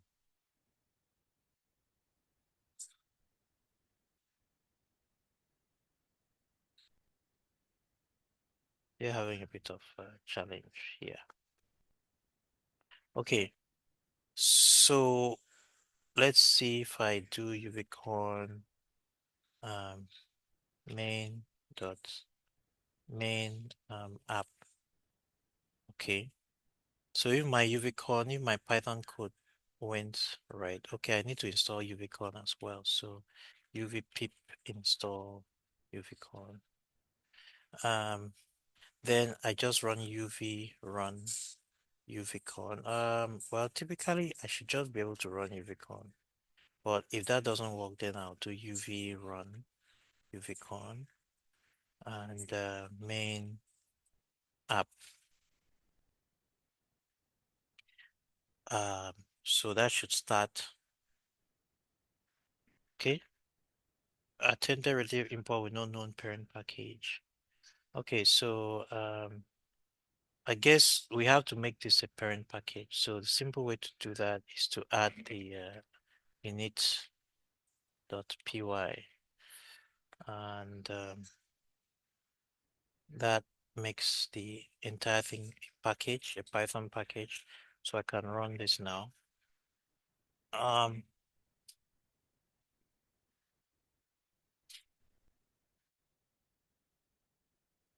agents has an init.py. Um, this has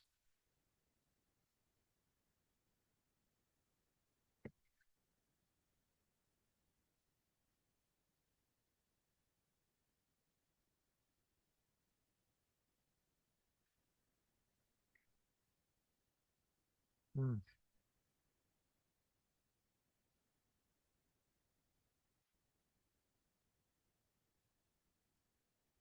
Okay, so probably I don't know why this should be a problem.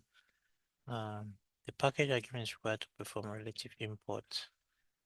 Yeah, I am surprised that UVCon is not seeing um I'm surprised that it's not seeing that from agents.hn import get agent. So okay, I think this is the problem. Yeah, it's inside my input. Um, so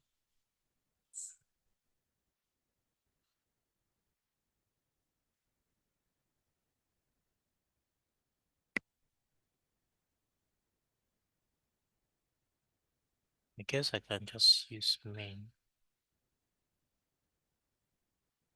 Um, no, that won't work either.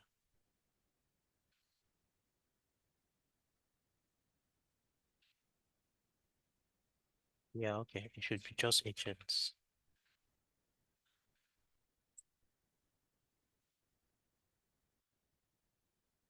Okay.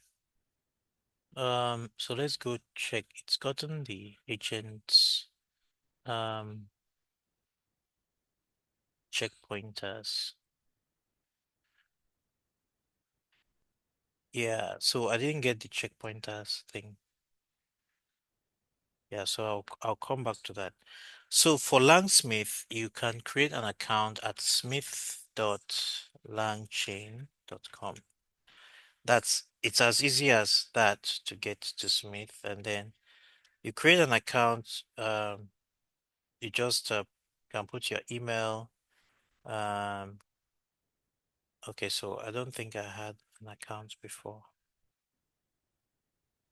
Um, yeah, so this is sign up. So you would just put in your password. I guess I'll just go ahead with this password. So you see how easy they made it so easy, or you can use an existing Google account. So they will send a confirmation email to your mailbox, which you can then go and check. And when you check, obviously they would have sent you a link that you will use to access the Langsmith. So let me go and look for that.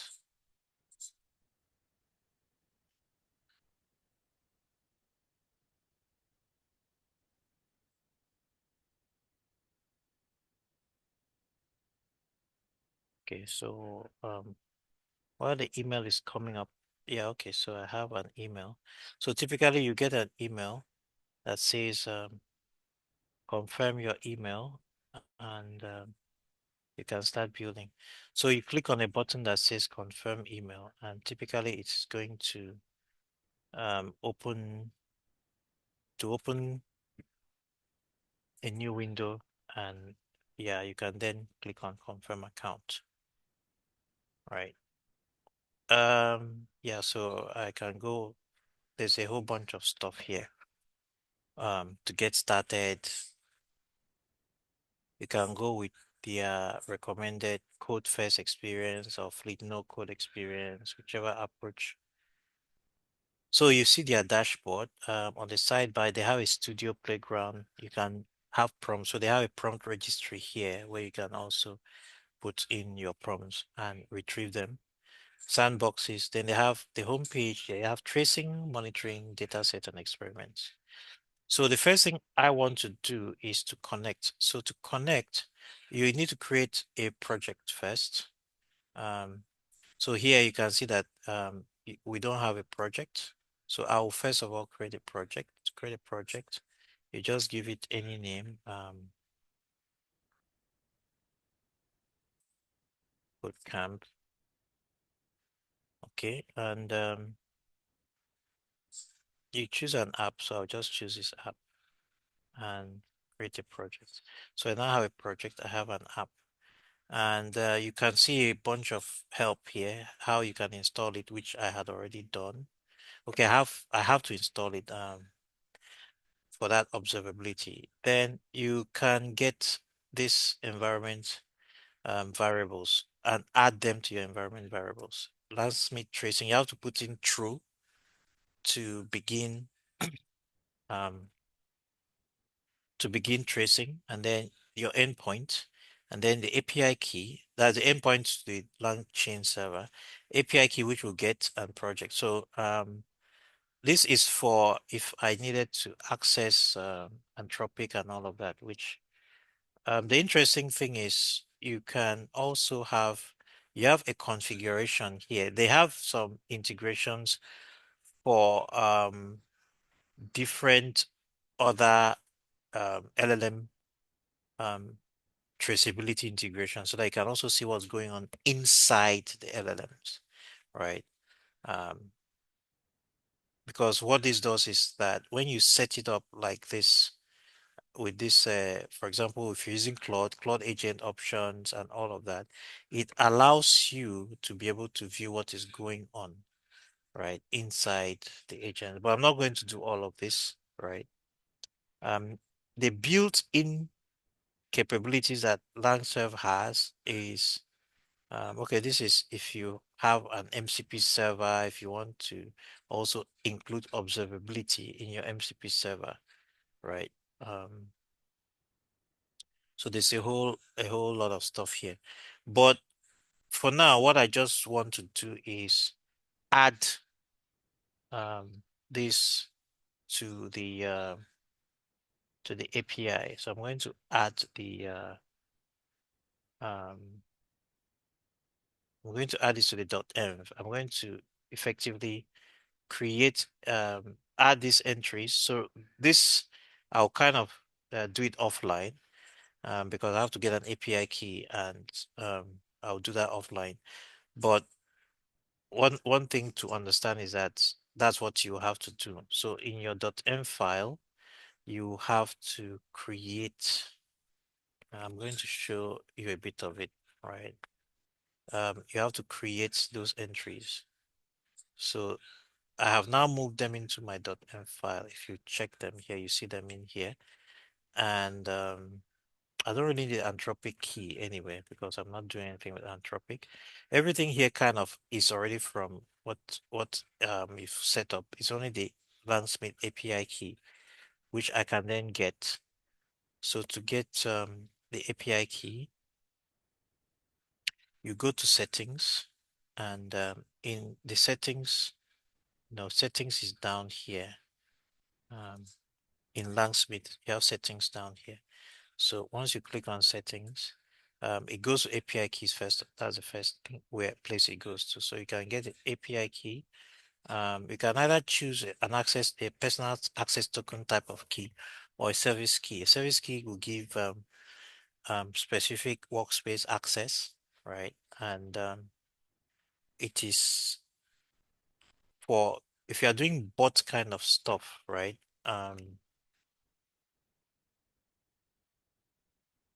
If you are doing bots, I think a service key is the best option. But you can also use a path, right? Um, yeah. So let's just do this. We'll create regular service key. We're going to copy it and then we will put it in here. We'll put it in here. So with this, you can see it has that in here. So I will now, if you go now to the Langsmith, um, go back to Langsmith, go to this project that I've just created. Then you can go to tracing. Right now, there's no trace, right? There's no trace because I've not started doing anything. Um, if I wanted to do OpenAI, yeah, so these are customizations you can do depending on what you pick here. So this is for OpenAI. Um, this allows you to kind of integrate into those. So let me see if Google Gen, I don't think we have, you have Google Gemini as well. So I already have the API key. So what we could do is to add this, you know, to when you want to call the agent, right? When you want to make the call. The main thing is to wrap the client. But this is if you're using SDK, right? If you're using the Google Gemini SDK, you wrap it, right? Um, if you're using Cloud agents, you also wrap it and so on. But if you're using LangChain, you find that you really don't need to do a lot of this because LangChain's create agent already includes the Langsmith, wrapper that wraps any API observability calls. So since we are using LangChain, right, or LangGraph, with LangGraph, there's a whole bunch of other things. LangGraph is more flexible. You can do workflows and all of that.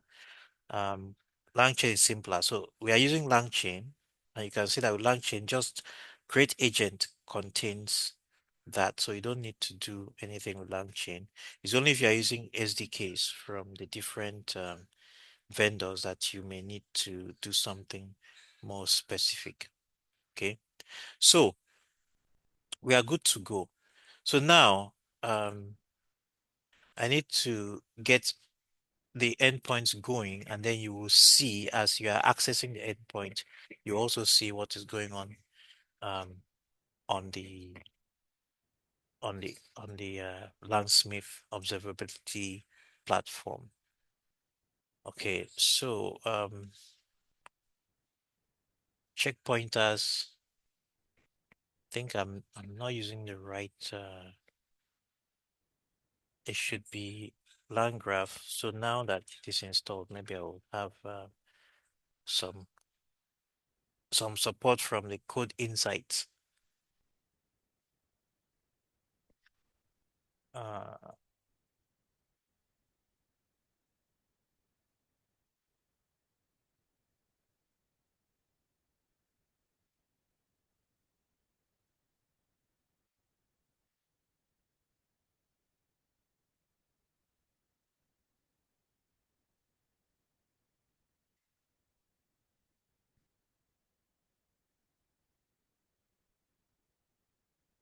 so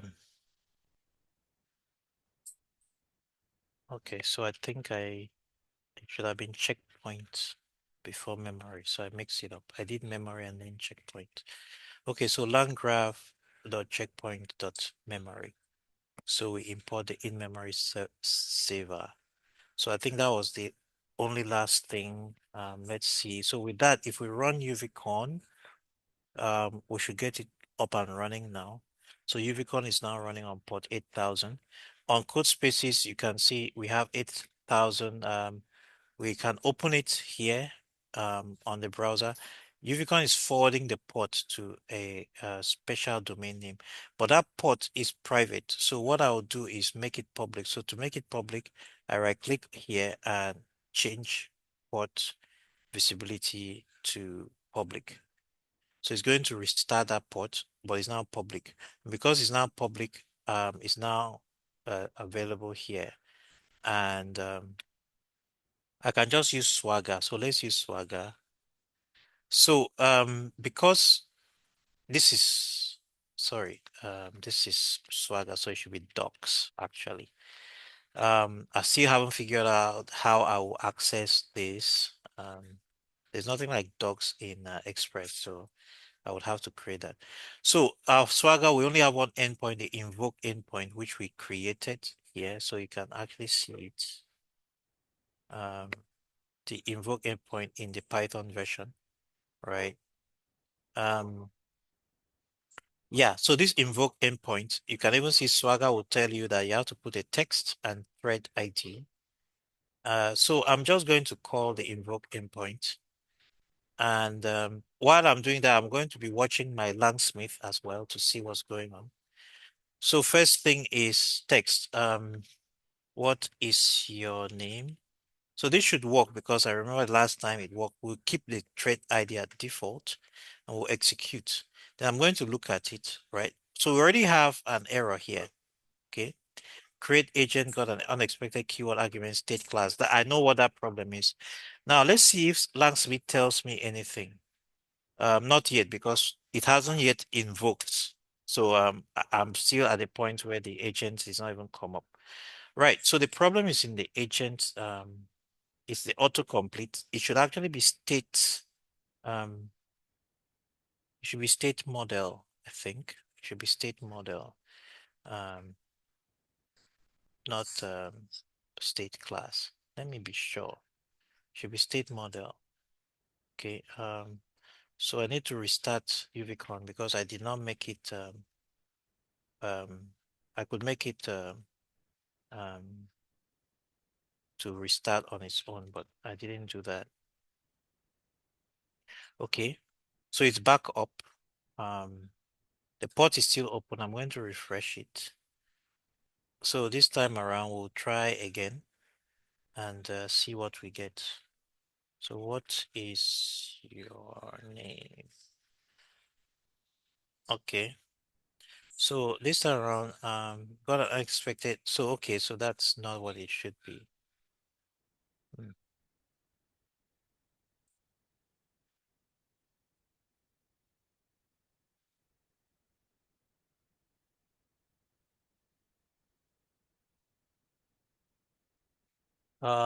State schema. Yeah, that's what it was. State schema. The terminology. Okay, so it should be state schema. Um,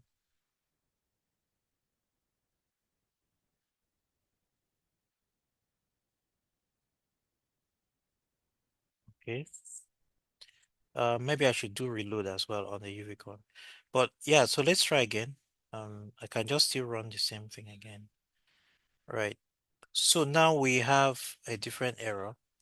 Um, yeah, I forgot to install the Google Gen AI package. So I will do that now. I will do that now in a new window. Um, UV pip install Google Generative AI. Oh, that's actually not what I want to install. What I want to install is LangChain Google Gen AI. So the LangChain Google Gen AI is going to install the Google Generative AI as well. Um, you can actually see that it's going to install the Google Gen AI as well, and a bunch of other things. Okay. I still need to restart. I can do reload on UVCon so that UVCon um reloads on its own. Okay, so now let's try again. So I missed that one when I was installing the requirements. Okay, so we now have API key required for Gemini. Please provide API key parameter. So I did provide an API key, but what this tells me is that I forgot the load.env that should be here because when you are creating the agent, we need to load.env. So I'm going to just put that in here from .env import load.env, and then I'll just run load.env. So this I should have done because I know that I know I had already created, and Uvicon has picked it up. Um, yeah. So let's try again one last time. Hopefully this time around everything should go well. No module name .env. Oh, I actually remember that, but I forgot. So I need to install that again. UV-pip install .env. And UVCon should have restarted. If it does not restart, then I'll forcefully restart it. So we'll run it again, one last time, hopefully. Object can be used in await expression. Okay, so I have used await here. Where did I use await? I have used await where I shouldn't use await in the response. So it should just be agent invoke. There shouldn't be any awaiting here. All right, so UVCon has restarted again. I'm now going to run it one last time. Uh, right. So this time around, I get everything. So what is your name? I get a response. I am a large language model trained by Google. Now you can go to Langsmith and you can see that they were two. You go to tracing, you choose the project, right? And you see the traces.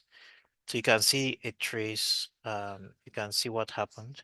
You can see that there was a human message. Um, so tracing is actually very useful. You can see what is going on here. Um, there were two. So you can see the outputs. What's your name and the response? There was another one. What's your name and the response? Um, if there was a tool call, right, you also see the tool call. So let's ask a question that requires a tool call. So remember the tools that we have added here, we added a tool to this agent, and the tool that we added was when you need answer questions about current events. So I can now put that in my prompt. Remember, I also have memory. So because I have memory, the second API call also is going to return this. So tell me the latest current event. Tell me the latest current event. Okay. Um, Tell me the latest current event. It gives me an answer. Okay, I have invalid JSON. I think I forgot. Yeah, okay. This should be forgot that quote. Okay, so you can see that um it continues, right? First of all, this is a message I sent. Tell me the latest current event. Um, it now does a tool call, right? If you see where it does a tool response. Yeah, this is tool calls.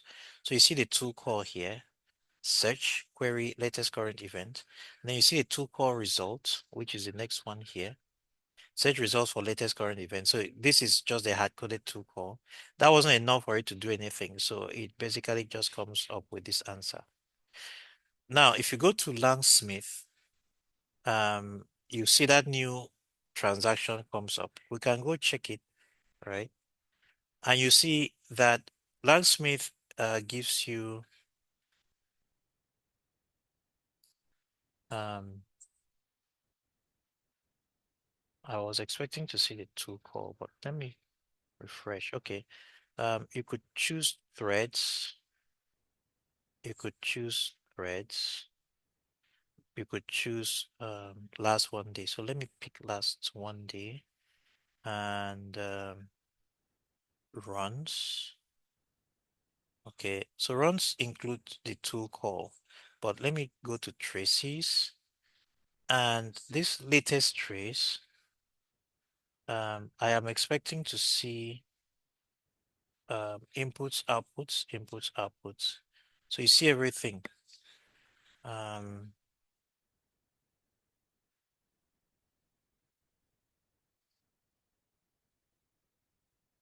Now you could also go to runs, and if you go to runs, you will now see everything. So, for example, the last one, this is the last message. This is the models call. This is a tool call, right? Um, and you even see uh, turn two input. What is your name? What is your name? I am a large language. Turn three. Tell me the latest current event, and this is the response. So it gives this, it also gives you the tool call that was made, the response from the tool call, and then its own final response. So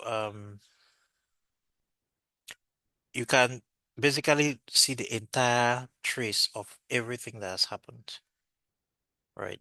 And there are so many other things you could do. You can also monitor. You check your dashboard, you can see the number of traces that were successful, and the number that were failed. So this is just today. You can check latency as well, right? Of your traces.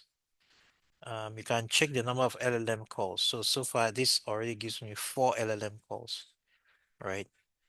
Um, you can also check tokens. So you can see the number of tokens that has been used. Right now, this is a cost. Even though I don't know how they're calculating the cost, right? Um, but yeah, you can look at the cost per trace, cost. Maybe they're using some predefined cost per token. They're actually counting your tokens. So here you can look at the tokens here, 229 tokens so far, right? Um, Output tokens per trace, um, input tokens, 228. And then you can check the tools as well. We have one tool in place, which is what we did. So there's a whole bunch of information. Later on, we can go look at data sets. You create data sets when you want to do evaluation. So you can create data sets and then run experiments. When you set up your agent, you then run experiments on those agents and see how it works. Evaluators are um, different kinds of evals. Basically, evaluators are things that run evaluation. on your agent. So you can use evaluators to do that. Then prompts playground. It has a lot, right? We cannot really cover everything, but at least this serves as an intro. And because Fast API has Swagger, I was able to test. Unfortunately, I couldn't test the Node.js, but I can tell you if I had some more time, I could have set up Postman and we would be able to interact with the Node.js Express as well. So that's it for setting up evaluations, observability with Langsmith. There's a lot more to observability. When we come next week, we are going to talk about evaluation, which we will do manually, and then we'll also do with Langsmith. And then we will talk about more advanced stuff. We'll talk about building AI applications at the front end and some of the requirements that you think about when you're designing for the front end. That's all for today.